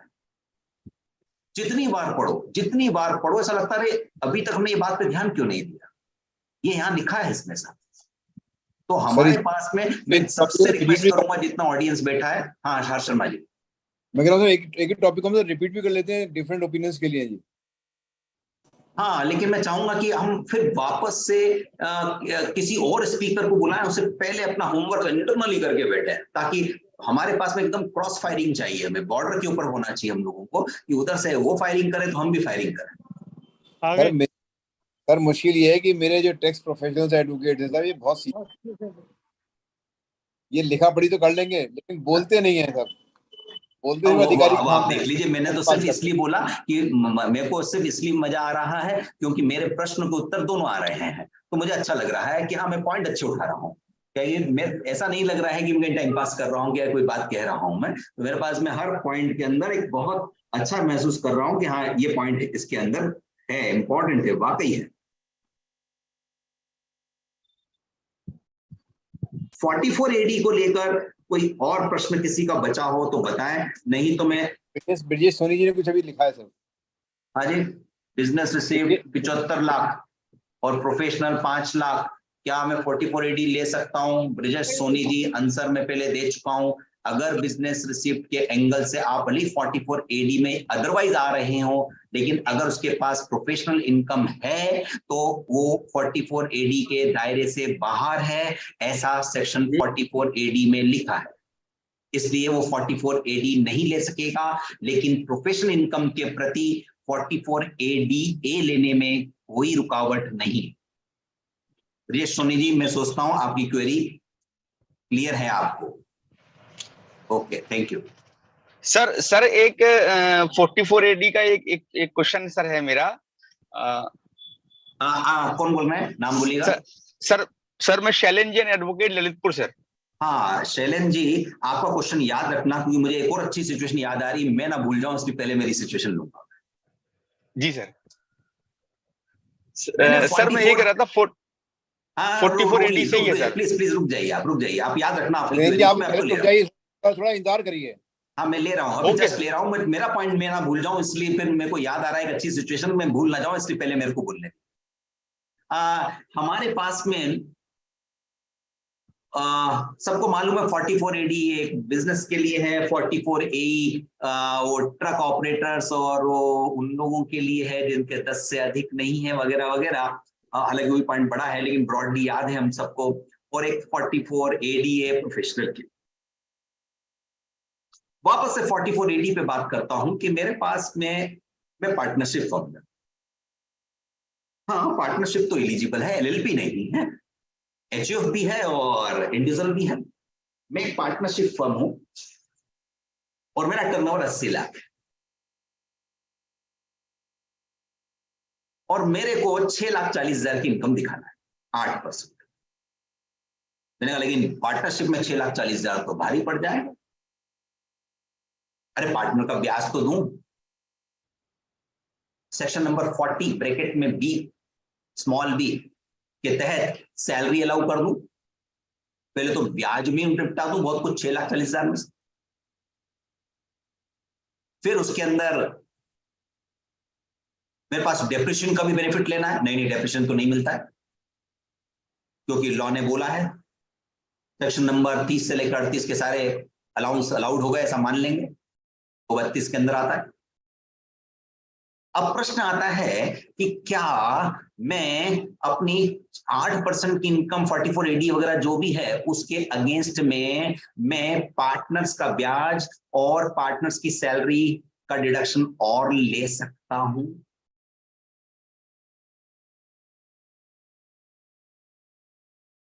नो ज्यादा बोल रहे हैं। चलिए मैं क्वेश्चन को थोड़ा सा रिफ्रेम करता हूं ताकि और क्लियरिटी एक साथ आंसर टाइम बच जाए सबका। सेम सिचुएशन मेरे साथ में 44 एडी में भी है, एई में भी है और एडीए में भी है। उन दो तीन तरह के मेरे पास क्लाइंट्स है, तीनों एलिजिबल है अपनी अपनी कैटेगरी के लिए, उसमें क्वेश्चन अब नहीं उठाते हैं। और वो 44 एडी वाला भी एलिजिबल है, 44 एई वाला भी एलिजिबल है, 44 एडीए वाला भी है, तीनों इंडिपेंडेंट है। देखिए एक का तीनों तो हो ही नहीं सकता क्योंकि अगर एक का तीनों है इसका मतलब है 44 एडी तो आउट हो गया ना, कि अगर प्रोफेशन भी है तो आउट ही हो जाएगा। तो अपन तीन केसेस एक साथ डील कर लेते हैं। तीनों ने अपनी प्रिजम्पटिव सिस्टम के अंतर्गत जो इनकम होनी चाहिए वो बताई, उसके अलावा वो पार्टनर की सैलरी और इंटरेस्ट का डिडक्शन लेना चाहते हैं। आंसर क्वेश्चन ये है, क्या ले सकेंगे? यस और नो या कुछ और? बोलिए। राजेंद्र गुप्ता जी बैठे, राजेंद्र गुप्ता जी बताएंगे। राजेंद्र गुप्ता जी, राजेंद्र गुप्ता जी। नो, राजेंद्र गुप्ता जी कह रहे हैं नो। नहीं ले राकेश सके। बाबू राकेश गर्ग। सब नो कह रहे हैं, नो कह रहे हैं। चलिए आंसर पे आते हैं, टाइम तो बहुत बड़ा भागा जा रहा है। आंसर ये है 44 AD वाला नहीं ले सकेगा, 44 AE वाला ले सकेगा, 44 ADA वाला नहीं ले सकेगा। ध्यान दीजिए, मैं लॉ नहीं बना रहा हूं, लॉ को इंटरप्रेट कर रहा हूं। सेक्शन में लिखा है भाई, मैं क्या करूंगा। सेक्शन में स्पेशली 44 AE में बोला है कि जो भी इनकम होगी उसके अगेंस्ट में 44 B का डिडक्शन मिलेगा, बाकी दोनों में नहीं मिलेगा, नहीं मिलेगा।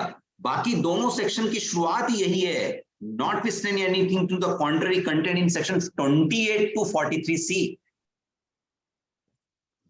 और 43C तक का सारी बात में कुछ भी लिखा हो उन सब को नॉट स्टैंडिंग।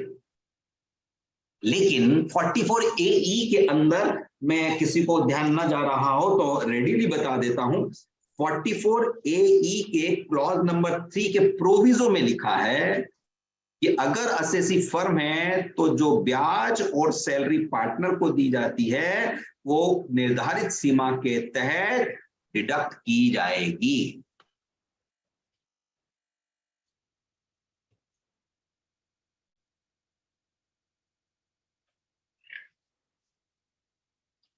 क्या शैलेश जी, शैलेश विश्वकर्मा जी, अनम्यूट करके कुछ बोलिए। जी सर। ठीक है, क्लियर है? जी सर। हाँ, ये अभी हम लोग सिर्फ 44 AD की बात की है। क्वेश्चन अब 44 AD को लेकर, हाँ किसी का था क्वेश्चन, मैं भूल गया। शैलेंद्र जैन जी का। हाँ जी, शैलेंद्र जैन जी का क्वेश्चन था। हाँ शैलेंद्र जैन, ललितपुर। अनम्यूट कर लीजिए अपने आप को। शैलेंद्र ललितपुर। हाँ सर, हाँ सर। हाँ बोलिए। आइए सर मैं ये कह रहा था सर, एक हमारा 44 ADC क्वेश्चन ये है सर कि उसका सर GST नंबर भी है और उसका जो टर्नओवर है लास्ट ईयर का वो 53 लाख का है, और वो सर LIC इंश्योरेंस एजेंट भी है जिसका कमीशन है सर 6 लाख से ऊपर। सर गए काम से, 44 AD नहीं मिलेगा।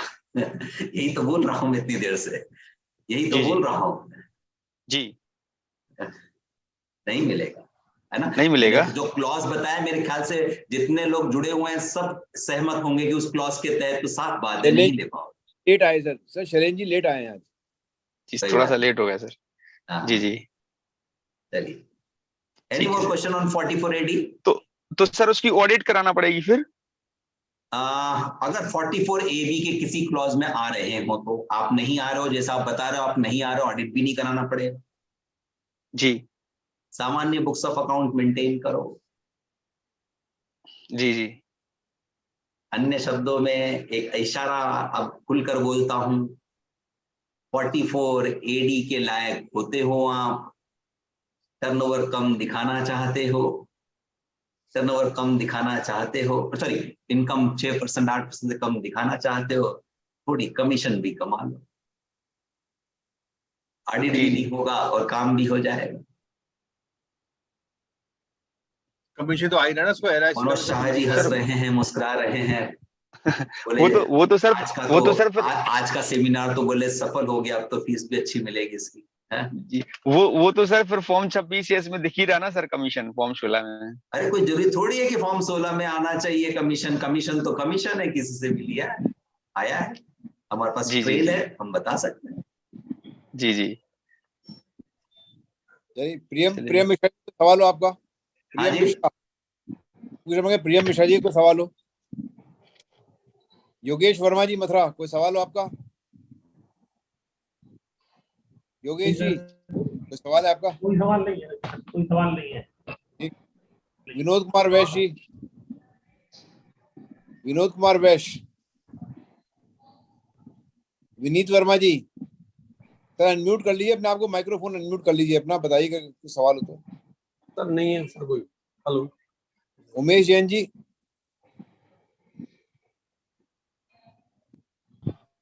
तरसेम कुमार जी, तरसेम जी भाई, कोई सवाल नहीं। सुनीता मैडम आगरा, सुनीता गोलानी जी,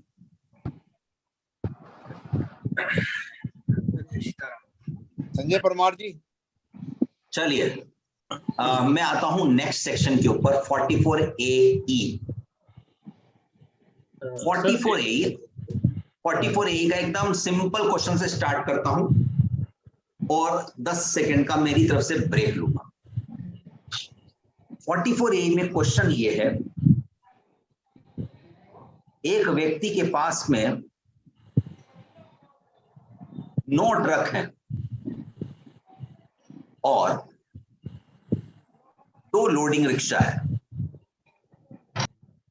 9 ट्रक हैं और 2 लोडिंग रिक्शा है, क्या उसको 44AE वाला बेनिफिट मिल सकेगा? क्वेश्चन है, आप आंसर चैट बॉक्स में दीजिए और मैं 10 मिनट का ब्रेक ले रहा हूं। 10 मिनट 10 मिनट हो तो 10 सेकंड बोला ना सर, बोले गलती में चुन। हाँ ऐसे ही लग रहा है, 10 सेकंड बोला पर वो मुंह से मिनट हो निकला। जाएगा थोड़ा सा। देखिए गजब सेशन है सर आपका, और सभी को मेरे ख्याल से बहुत इंटरेस्टिंग लग रहा है। विश्वनाथ मिश्रा जी प्रतापगढ़, आप जवाब दें। शाह जी बहुत दिन के बाद आए हैं सर। हाँ जी, हरिकिशन बाबू,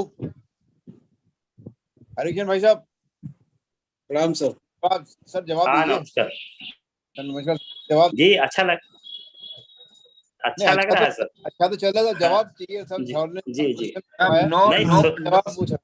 सेक्शन 44A में बात चल रहा है, 9 ट्रक है और जी। 2 लोडिंग रिक्शा है, इसमें आपको क्या करना है, इसका प्रश्न पूछे गए हैं सर। राकेश बाबू सर जवाब। राकेश 10 बाबू सेकंड ही बोला था मैंने, 10 सेकंड ही बोला है, सॉरी। समझ गया सर, कोई दिक्कत नहीं था। मनोज शाह जी। हाँ जी, तो प्रश्न है कि हाँ ले सकेगा, सब बोल रहे हैं, सब ले सकेगा कि 9 ट्रक हैं और 2 लोडिंग रिक्शा है। आंसर है नहीं ले सकता।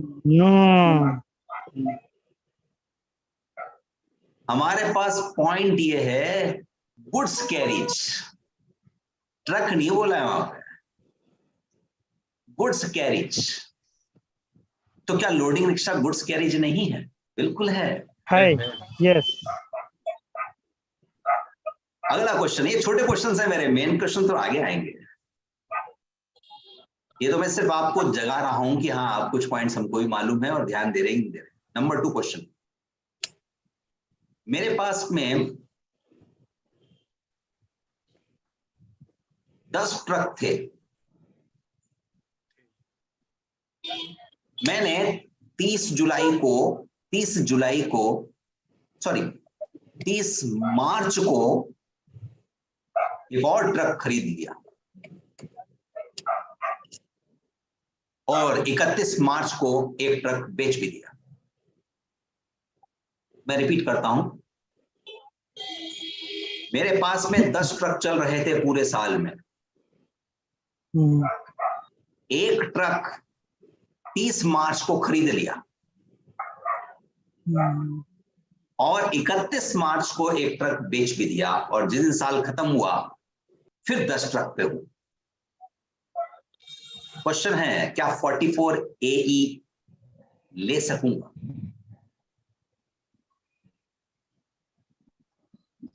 ले सकते हैं सर।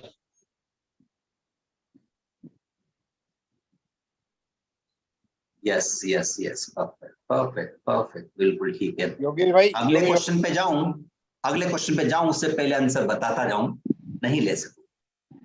क्यों सर? लॉ में लिखा है, ये 44AE उन्हीं के लिए है जिसका साल में किसी भी समय साल में किसी भी समय 10 से ज्यादा गुड्स कैरिज नहीं थे।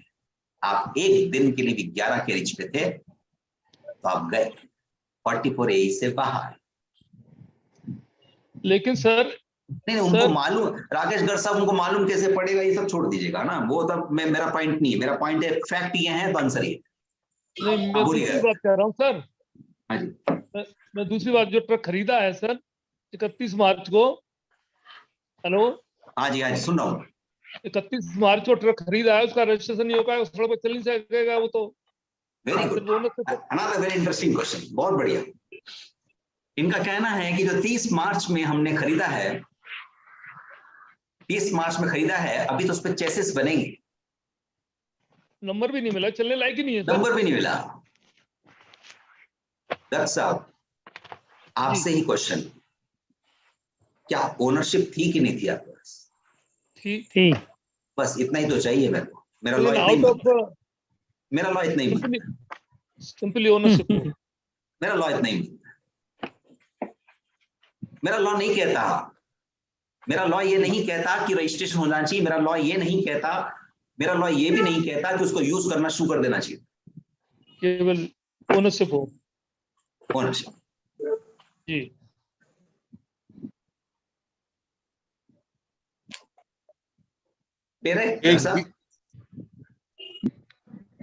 एक बीच में प्रश्न रखूं सर? हाँ जी बोलिए ना। अदर देन 44A है, जैसे मान लीजिए डेप्रेशन वाले प्रकरण में फिर इसका क्या करेंगे जब गाड़ी रजिस्ट्रेशन नहीं होती है, जैसे बस का काम करते हैं हम लोग, और बस जब तक परमिट पे नहीं चलती जब तक उसका डेप्रेशन क्लेम नहीं कर सकते, तो उसमें ओनरशिप वाला very interesting case, very interesting, very interesting. मुझे बहुत बहुत पुराना याद है, शायद जवाहर मिल्स का 2001 का डिसीजन है, जब उन्होंने कहा, केस लॉ पे नाम मत जाइएगा, मुझे याद है इसलिए बोल दिया, शायद गलत भी हो जाऊंगा। कोर्ट ने कहा, बहुत अच्छा है, मिल जाएगा, अच्छा इजीली मिलेगा decision, asset when it is ready to use is put to use, और डेप्रिसिएशन सिर्फ यूज का नहीं मिलता है, डेप्रिसिएशन अपने आप में टाइम की भी कॉस्ट होती है। अगर मेरे पास मेरी ओनरशिप में है, मैंने ट्रक ले लिया, 2 महीने तक चेसिस खड़ा है, मैं फोटो दिखा सकता हूं, प्रूफ दिखा सकता हूं, डेप्रिसिएशन का कोई डिसअलाउंस नहीं होगा।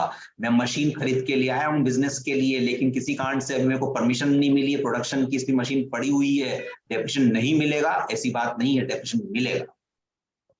ऑडिटर साहब तो ये इसको डिसअलाउ कर देते हैं, डेप्रिसिएशन लेके इसको डिसअलाउ कर देते हैं। सर ये कानून ही ऐसा है कि हमारे पास यूज नहीं हो सब। हाँ तो इसलिए तो मेरे प्रश्न आ गया बीच की से प्रश्न। हाँ, वो अलग बात है, आपको हाफ ईयर का मिलेगा, वो सब बातें छोड़ दीजिए, वो भी बात चर्चा का विषय नहीं है हमारे लिए। हमारे पास में हाफ ईयर का कम मिलता है, फुल ईयर का कम मिलता है, एक अलग है 180 डेज वाला जो सर जैसा क्लॉज वो बात नहीं कर रहा हूँ मैं। हाँ, क्वेश्चन एक ही है इस समय, डेप्रिसिएशन मिलेगा या नहीं मिलेगा? आंसर है मिलेगा। सिंपल क्वेश्चन, मिलेगा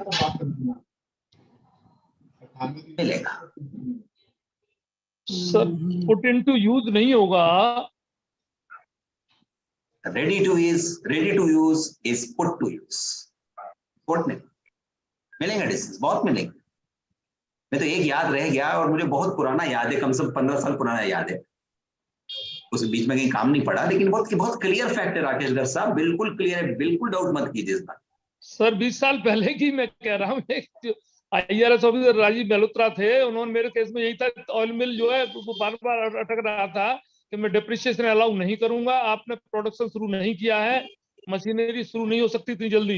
इनफैक्ट 4A का सिल्टेक्स का मैटर था वो उस जमाने का, तो उन्होंने बहुत कोशिश की, लेकिन हमारे मार्केटिंग इंस्पेक्टर वगैरह के सब रजिस्टर, प्रोडक्शन रजिस्टर वगैरह सब मौजूद थे, बड़ी मुश्किल से अलाउ हुआ। बोले आपने डेप्रिसिएशन लेने के लिहाज से इतने जल्दी प्रोडक्शन शुरू कर दिया है, लिहाजा मैं आपको डेप्रिसिएशन को मतलब बहुत कोशिश की उसने डिसअलाउ करने की। पुट इनटू यूज होना शायद जरूरी है, ऐसा बिल्कुल नहीं है सर, बिल्कुल नहीं है, बी कॉन्फिडेंट। और आपने उस केस में उसको किसी तरह से संतुष्ट करा के ले लिया, मेरा ये कहना है उसको किसी तरह से संतुष्ट कराने की जरूरत नहीं थी, लॉ पॉइंट है और हम जीतते, लॉ पॉइंट हम जीतते। राकेश गर्ग साहब आप डेफिनेटली मेरे से उम्र में ज्यादा हैं, लेकिन मैं एक छोटी सी बात अपने अनुभव से सीखा हूं मैं, कि मैं भी प्रैक्टिस करता हूं और मैं विश्वास करता हूं काम निपटाओ, यानी टैक्ट से काम करो, टैक्ट से। लेकिन मैं एक बात का विशेष विश्वास रखता हूं, अगर मेरा सामने वाला, क्योंकि मेरा बिजनेसमैन चाहता है यार निपटाओ यार काम को, टैक्ट, लेकिन मैं एक बात जानता हूं कि अगर मेरा अधिकारी टैक्ट नहीं समझना चाहता है तो उसके कहने से पहले टैक्ट का टी हटा दो, अब एक्ट से बात।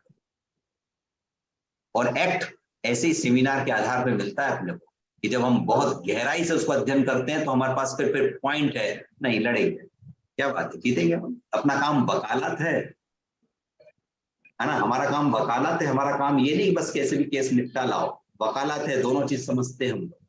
एक्ट भी समझते हैं क्योंकि हमारा असेसी ये चाहता है, और एक्ट भी समझते हैं हम, और एक्ट से काम करेंगे। और मैं आपको फिर एक बार पूरे विश्वास से कह रहा हूं कि एप्रिसिएशन मिले। ठीक है, चलिए शैलेश जी, क्लियर है आपका क्वेश्चन आंसर? ठीक है, यस क्लियर। अगला क्वेश्चन अब बहुत इजी वाला है, क्योंकि अब इतना इंटरप्रेट कर ले तो आंसर आ ही जाएगा आपका। राकेश गर्ग साहब भी मुझे सपोर्ट कर ही जाएंगे अब, कि अगर मैंने जो भी उसमें एक फिक्स सिस्टम है कि अगर हेवी व्हीकल है तो 1000 रुपए। ठीक हो मोहल्ला में सब ठीक है? सब ठीक है मोहल्ले में, शैलेश जी सब ठीक है है ना? म्यूट कर लीजिए बस खाली आप तो। ललितपुर शैलेंद्र जी, हाँ ठीक, थैंक यू। तो बेसिकली हमारे पास में अगला प्रश्न कि हमने अब यहाँ 44A में क्लियर है कि हैवी व्हीकल होता है तो 1000 रुपए प्रति टन प्रति महीना, और हैवी व्हीकल नहीं है तो ऐसी दशा में 7500 रुपए महीना। लोडिंग रिक्शा है 7500 रुपए महीना दिखा दो, बस हो गया 44A। और ट्रक है तो बड़ा ट्रक है तो 1000 रुपए प्रति टन प्रति महीना।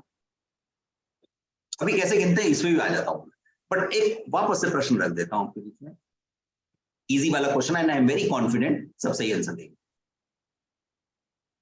मैंने एक ट्रक 25 जुलाई को लिया, सरलता के लिए इसको चेंज करता हूं, जनवरी में लिया, 25 जनवरी को लिया, और उसका रजिस्ट्रेशन कराने में 10 दिन लग गए, चेसिस बनाने में और 1 महीना लग गया। एक्चुअल में वो ट्रक रोड पर आया मार्च में। क्वेश्चन ये है कि जो 1000 रुपए प्रति टन प्रति महीना वाला सिस्टम लगाना है वो सिर्फ मार्च महीने के लिए लगाना है, या फिर जनवरी फरवरी मार्च तीनों महीने के लिए लगाना है? तीनों महीने के लिए सर। मेरा एक्चुअल यूज चालू हुआ,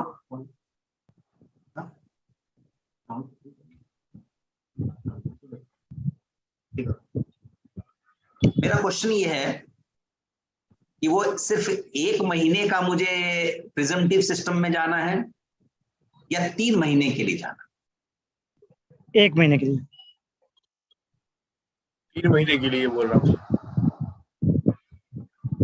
आंसर है 3 महीने। 1 मंथ। 3 महीना आंसर फाइनल? 3 महीना फाइनल? 3 महीना फाइनल? ओनरशिप से चालू हो जाती है। सर ये तो गलत है। अरे गलत कहाँ है, वही प्रिजम्पटिव है, वही प्रिजम्पटिव। प्रिजम्पटिव मतलब मान लेंगे। अगर अभी हर्ष शर्मा जी ये घोषणा कर दें कि मान लो आज income tax commissioner Sunil Jain income tax commissioner है, मान लो, कोई प्रश्न उठाएगा थोड़ी, बोले माना ही तो है थोड़ी एक्चुअली।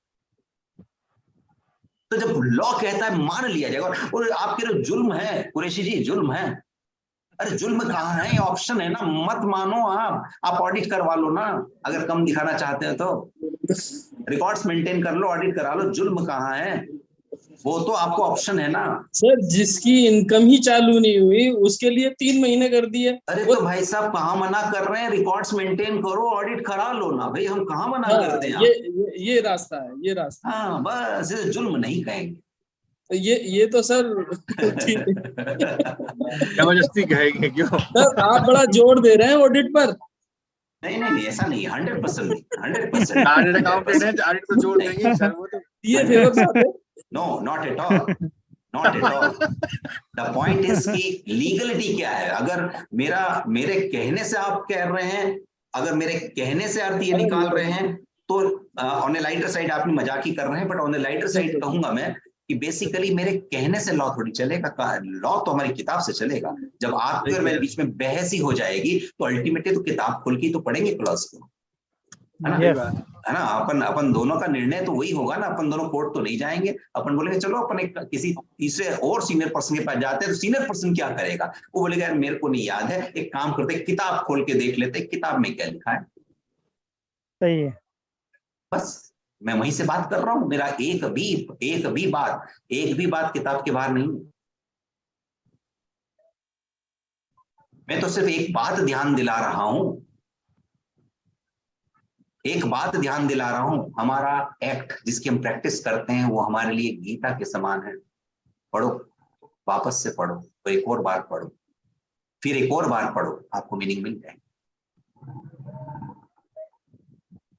मतलब जितनी देर हमने 44 AD और AE पे बात करी है, अगर इसका 1/10वें हिस्से में आप पढ़ डालोगे, जितना बोले इतना पढ़े जा रहे हैं, अपन खुद पढ़ने बैठ जाए तो 1/10वें हिस्से में 5-7 मिनट में तो सेक्शन कंप्लीट पढ़ डालेंगे।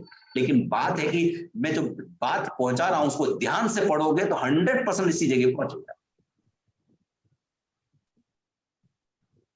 मैं ऑलरेडी बता चुका हूं कि 44 AE के अंतर्गत आपको अगर पार्टनरशिप फर्म है तो आपको पार्टनर की सैलरी और इंटरेस्ट भी अलाउबल है।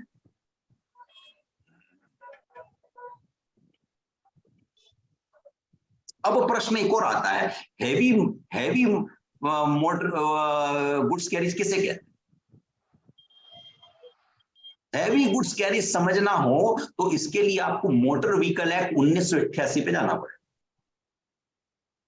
उसके सेक्शन 2 के अंदर इसको डिफाइन किया गया।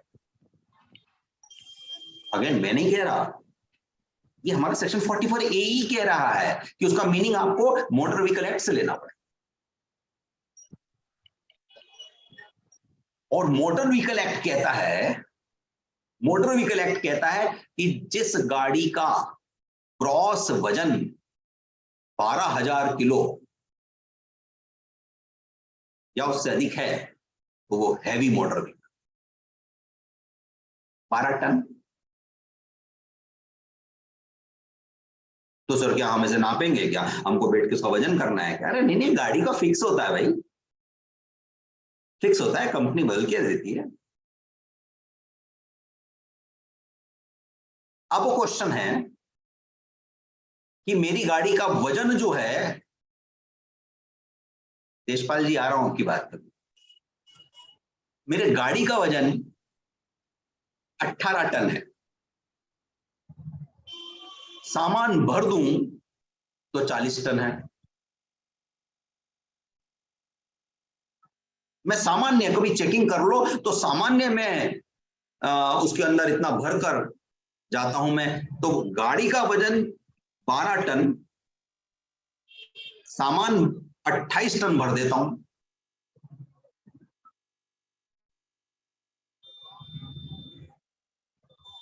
जो आरटीओ ने मुझे परमिशन दे रखी है वो सिर्फ 20 टन की दे रखी है कि 20 टन भर सकते हो सामान। क्वेश्चन पे ध्यान देना क्योंकि बहुत सारे एंगल बन रहे हैं और मैं आपको ध्यान दिलाना चाह रहा हूं हम गलतियां कहां कहां कर डालते हैं। गाड़ी का वजन 12 टन यानी हैवी तो हो गया, पर टन के हिसाब से लगेगा 1,000 रुपए पर टन पर महीना। अब मेरी गाड़ी में जो मुझे परमिशन मिली है वो 12 टन की तो गाड़ी और मानो 20 टन और भर सकता हूं तो टोटल यूं मिलाकर 32 टन हुआ। और मैं एक्चुअली भरता हूं 28 टन। ऑफिसर आके देख ले तो 28 टन भरता हूं। अब मुझे जो पर मंथ 1,000 रुपए पर मंथ का प्रेजेंटेटिव दिखाना है वो 12 टन पे दिखाना है, 30 टन पे दिखाना है जो मुझे आरटीओ ने परमिशन दे रखी है, गाड़ी सहित, या सिर्फ वजन पे दिखाना है या जो एक्चुअल है उस पे दिखाना है। समय बचाता हूं क्योंकि प्रश्न इतने हैं तो आंसर भी मेरे को बहुत सारे मिलने ही वाले हैं। मुझे तय मालूम लग रहा है कि लोग अक्कड़ वक्कड़ बम्बे वो खेल रहे होंगे कहीं कहीं कि यार इसको ऐसा बोल देते, ये बोल देते, तो ये बोल देते, कुछ तो सही होगा। तो मैं सीधा आंसर पे आता हूं। आंसर है आरटीओ के हिसाब से गाड़ी सहित जितने टन से वो पास हुई है उसके ऊपर 12 टन आंसर गलत आ रहा है, उसके ऊपर प्रति टन प्रति महीना मुझको प्रिजम्पटिव के अंदर शो करना पड़ेगा। ये सारे शब्दों को समझने के लिए ये ग्रॉस व्हीकल वेट इसे कहते हैं। इसके अंदर वर्ड यूज हुआ है कि बेसिकली ग्रॉस व्हीकल वेट, ये शब्द भी मोटर व्हीकल एक्ट में डिफाइन हुआ है। और उसके अंदर इंग्लिश पे मत जाना कि ग्रॉस व्हीकल वेट मतलब खाली गाड़ी के वजन की तो बात कर रहे हैं, अरे डिफाइंड शब्द है और मोटर व्हीकल एक्ट के अंदर उसमें सामान सहित की बात हो।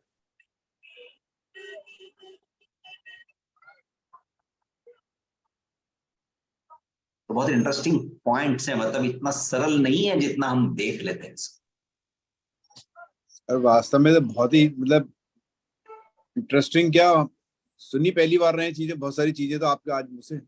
हाँ, तो धन्यवाद, आपका फीडबैक इमीडिएट मिला तो मुझे अच्छा लगा। तो ये है 44A। मतलब पढ़ नहीं रहा हूं प्रोविजंस को, मैं उसके खास बिंदुओं पे ध्यान दिला रहा हूं आपको कि कहाँ कहाँ हम गलतियां कर रहे होंगे और हम उन गलतियों को कम से कम आगे ना कंटिन्यू करें। अभी तक तो जो कर लिए सो कर लिए, लेकिन आगे गलती ना हो।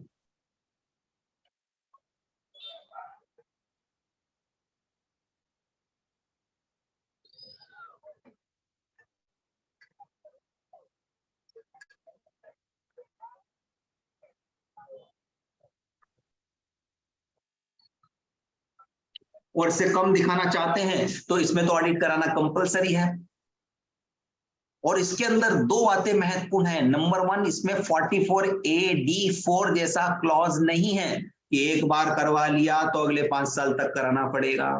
यहाँ हर साल सिचुएशन बदल सकती है।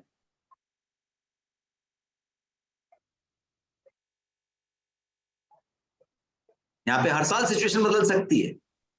आप यही एक बार ले लीजिए, अगले साल मत लीजिए, फिर ले लीजिए, फिर मत लीजिए, जैसा चाहे चलाते रहिए आप। यहां पर वो वाला क्लॉज भी नहीं है। कई बार कई चीजों को हम अच्छे से तभी समझ पाते हैं कि क्या नहीं है, जिसको इंग्लिश में कहते हैं मिस्ट्री रूल।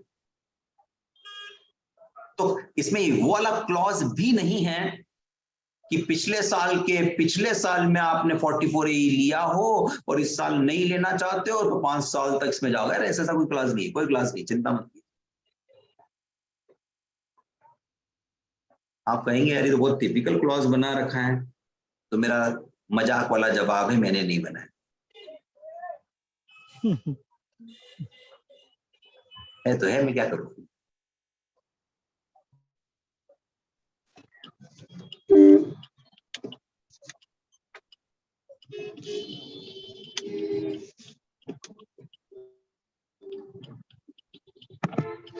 एक और बात 44ADA के बारे में याद आया। 44ADA जो प्रोफेशन वाली बात है ना, वो सिर्फ रेसिडेंट इंडिविजुअल,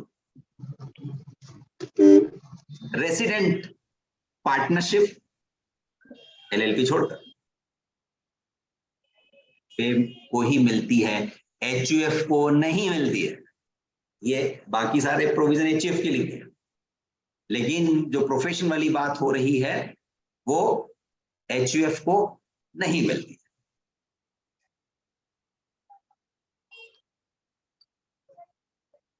एक और खास बात, जो 44AD है 50% वाला, क्वेश्चन पूछ लेता हूं, देखें सब लोग जुड़े हुए हैं तो समझ में आ जाएगा मेरे को कि एक व्यक्ति कोचिंग क्लास चलाता है, बहुत ही लर्नेड पर्सन है, इंजीनियर है, आईआईटी क्लासेस लेता है, 40 लाख की प्राप्तियां हैं कोचिंग क्लास से।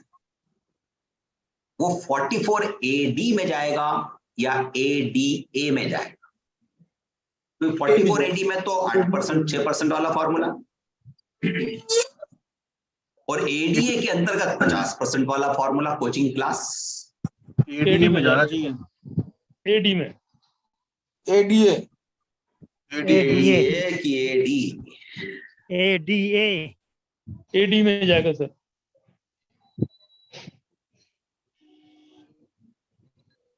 और बताएं, ADA में जाना चाहिए सर।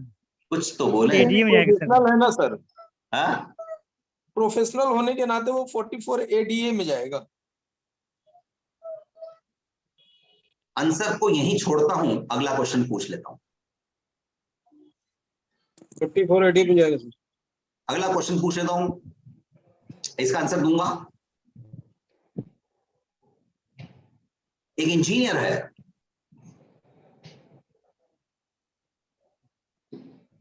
उसने किराने की दुकान खोल ली और उसका 40 लाख का टर्नओवर, तो 44 AD में जाएगा या ADA में जाएगा? 44 एडी में, एडी में। फिर AD में जाएगा, वो इंजीनियर है ना, प्रोफेशनल वर्क नहीं कर रहा सर, क्योंकि बिजनेस कर रहा है वो अपना।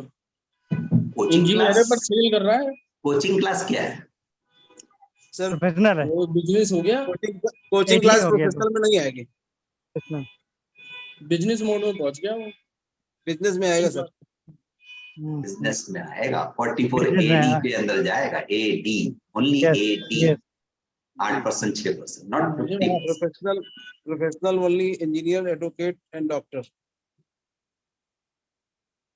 मैं सॉफ्टवेयर बनाने का काम करता हूं। कहने को तो घर वालों ने कोई ज्यादा पढ़ाई नहीं करवाई, किसी के यहाँ बैठता था सीख गया, इंटेलिजेंट बंदा हूं सीख गया, कोई इंजीनियर नहीं हूं, सॉफ्टवेयर बनाता हूं।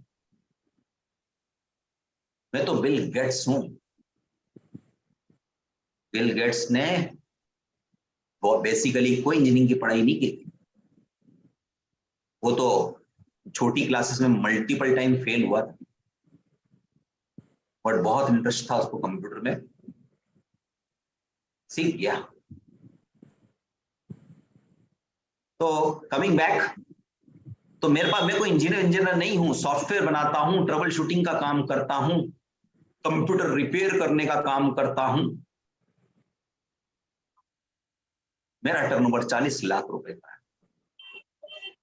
44 मैं एडी, 44 AD में जाऊंगा या ADA में जाऊंगा? 44 एडी में सर। और AD में, business AD, income not professional income.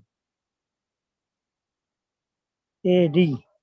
देखो आपके जितने आंसर है ना, विराम हो जाएंगे इन सारे आंसर के मल्टीपल आंसर्स विराम हो जाएंगे जब मैं आपको एक खास बात बता दूं। 44 ADA स्पेसिफाइड प्रोफेशन के लिए है, और स्पेसिफाइड प्रोफेशन किसे कहते हैं? आप क्या कहना चाहते हो, मेरा क्या मन कहता है, इससे नहीं चलेगा, ये लॉ से चलेगा। और लॉ में सेक्शन नंबर 44 AA में स्पेसिफाइड प्रोफेशन की लिस्ट है, जिसमें चार्टर्ड अकाउंटेंट हैं, कंपनी सेक्रेटरी हैं, कॉस्ट मैनेजमेंट अकाउंटेंट भी हैं, मेडिकल वाले भी हैं, इंजीनियर भी है, आर्किटेक्ट भी है, इंटीरियर डेकोरेटर भी है। तो आप जानते हो, कुछ नई बात बताता हूं। उसके अंदर फिल्म आर्टिस्ट भी हैं, उसके अंदर फिल्म आर्टिस्ट भी हैं, और उसके अंदर इंफॉर्मेशन टेक्नोलॉजी की सर्विसेज भी हैं, और उसके अंदर ऑथराइज रिप्रेजेंटेटिव भी हैं। आप में से कुछ लोग इन्हीं कारणों से ना तो सीए हैं ना एडवोकेट हैं, लेकिन कंसल्टेंट हैं। सिंपल बीकॉम किया था बट अच्छा नॉलेज रखता है, चच्चों को पानी पिला देते हैं आप, तो आप कंसल्टेंट हैं। अब आप तो अथॉराइज रिप्रेजेंटेटिव का काम करते हैं, किसी केस लड़ते हैं, किसी को रिप्रेजेंट करते हैं किसी लॉ के अंतर्गत, आप भी स्पेसिफाइड प्रोफेशन में हैं।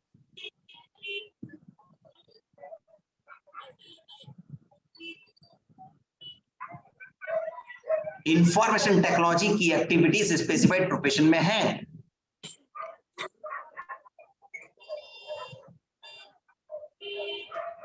आप एक फिल्म आर्टिस्ट हैं,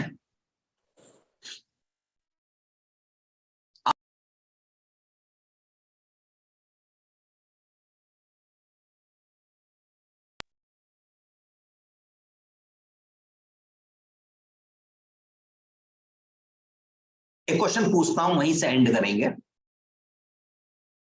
कि एक अभिनेता है, उसकी टोटल रिसिप्ट 40 लाख है, 44 एडीए ले सकता है, फाइनल बात। बट एक कैमरामैन है,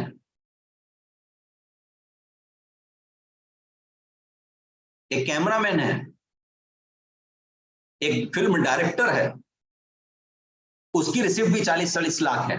क्या वो 44 ए में आएगा या सिंपली AD में आएगा?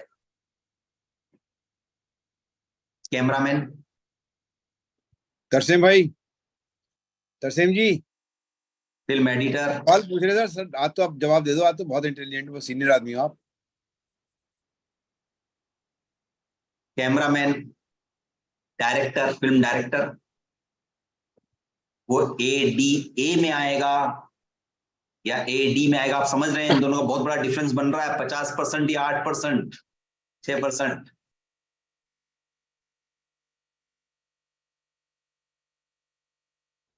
HK अरोड़ा जी कह रहे हैं 44 AD। हाँ, देशपाल जी कह रहे हैं ADA। सुनील पाल स्पेसिफाइड पर्सन में तो नहीं आता सर। हाँ, स्पेसिफाइड पर्सन में तो नहीं आता, तो AD में आएगा, इसका मतलब राकेश गर्ग साहब। रुपेंद्र जी जवाब देंगे। रुपेंद्र जी, सर कैमरा मैन वगैरह तो 44 एडीए में आएंगे सर। बाकी लोग शायद ये कहना चाहते होंगे मजाक में, हमारे पास ऐसा कोई क्लाइंट ही नहीं सर, हमें जवाब नहीं देना। ये प्रोफेशनल हाँ, राकेश गर्ग साहब, फिल्म आर्टिस्ट के अंदर ये सभी लोग फिल्म आर्टिस्ट हैं, ये भी डिफाइंड है। फिल्म आर्टिस्ट का मतलब सिर्फ नहीं होता कि वो एक्टर और एक्ट्रेस, उसके अंदर फिल्म से रिलेटेड जितने लोग हैं सब फिल्म आर्टिस्ट हैं, इसलिए 44 ADA में जाएंगे। चलिए हर्ष शर्मा जी, मैंने सोचा था कि बस आपने बोला था 1 घंटे बात करनी है, मुझे लग रहा है हम लोग तो 2 घंटे से ऊपर निकल चुके हैं, और मजा नहीं आएगा कि बहुत ज्यादा लंबा खींचा जाए, लेकिन मुझे लगता है कि जो भी मैं अपने एंगल से समझ पाया हूं मैंने आप तक पहुंचाया है, और मैं चाहूंगा कि जिन जिन के भी मन में मेरे कई बातों से अलग कुछ बात मन में आ रही हो, जरूर से सेक्शन पढ़ें और उसके अर्थ तक पहुंचे। इंटरेस्टिंग है सब कुछ। Harsh Sharma ji, over to Harsh Sharma ji. Thank you sir. अगर किसी मेरे भाई को सवाल हो अभी पूछ लीजिए सर। देखिए आज इतना सर ने कॉम्प्लिकेटेड आप चीजें बताई हैं जो शायद लोगों के एडवोकेट्स के दिमाग में थी भी नहीं, कभी सोचा भी नहीं होगा आप लोगों ने। आपने बहुत डीपली स्टडी अपना करके बताया, स्टडी करिए और आपको समझाया है जो आप लोगों ने कभी सोचा भी नहीं होगा। उल्टे सीधे तो डर नहीं भरते आ रहे होंगे आप लोग। अगर अभी भी कोई सवाल किसी के दिमाग में हो तो पूछ लीजिए, लिख के पूछ लीजिए, मुझसे बोलना नहीं चाहते हो तो आप। सुनील सर, सर एक इशू रहता है कि कई बार थोड़ा सा डिस्प्यूट हुआ कि जो प्रोफेशनल अकाउंटेंसी है तो वो चार्टर्ड अकाउंटेंट को डिफाइन करता है सेक्शन स्पेसिफाइड बिजनेस में। Good point. रुक जाइए, मैं समझ गया। एक अकाउंटेंट है, वो अकाउंटिंग के काम किया करता है, बुक कीपिंग का काम करता है, अकाउंटिंग का काम करता है। साल भर की उसकी प्राप्तियां 12 लाख, 20 लाख कर ले, वो 44AD में जाएगा या ADA में जाएगा? इतना चार्टेड अकाउंट एडी में जाएगा सर, ए में जाएगा, AD में जाएगा, ADA में जाएगा, 8% 6% या ADA में जाएगा, 50%? एडी एडी ADA में जाएगा सर। नहीं, आंसर है, चार्टर्ड टाइम अकाउंट बचा ले, टाइम बहुत कम है हमारे पास में, टाइम बचा ले। ADA में जाएगा, क्योंकि वहां पर CS नहीं ज्यादा लिखा है, वहां मुख्य रूप से लिखा है अकाउंटेंसी।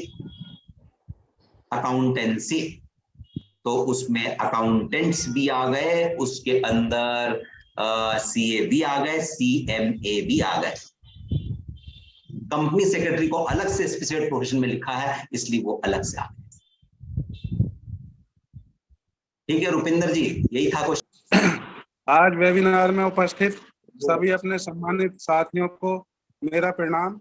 आज के मुख्य वक्ता आदरणीय हमारे CA सुनील P जैन जी को बारंबार धन्यवाद कि आज उन्होंने हमें आयकर से संबंधित, जो कि हम कभी छूते ही नहीं थे, उसके विषय में इतने अच्छे ढंग से 2 घंटे बताया कि सभी उससे लाभान्वित होंगे। साथ ही साथ अपनी सहयोगी 2 संस्था जो मध्य प्रदेश से हैं, उनके अध्यक्ष, महामंत्री एवं अन्य सदस्यों को भी बारंबार धन्यवाद कि वो लगातार हमारे साथ सहयोग कर रहे हैं। साथ ही साथ उपकाश के सभी पदाधिकारी, लोगों ने उपकाश वेबिनार चैनल अभी सब्सक्राइब नहीं किया है, आप सब्सक्राइब कर लें। और आज का जो टॉपिक सर ने बताया है, कोई भी उसके बारे में अगर आप अपना किसी हेजिटेशन की वजह से नहीं बात पूछ पाए या कर पाए या समझ नहीं पाए या बोल नहीं पाए, उस वेबिनार में YouTube पे फिर दोबारा से सुन लीजिए उसको। और अगर मान लीजिए सवाल आपको में संबंधित पूछना है, मुझसे नंबर ले लीजिएगा सुनील जैन सर का, आप उनसे पूछ सकते हैं, उस बारे में दोबारा अपना क्लैरिफाई कर सकते हैं।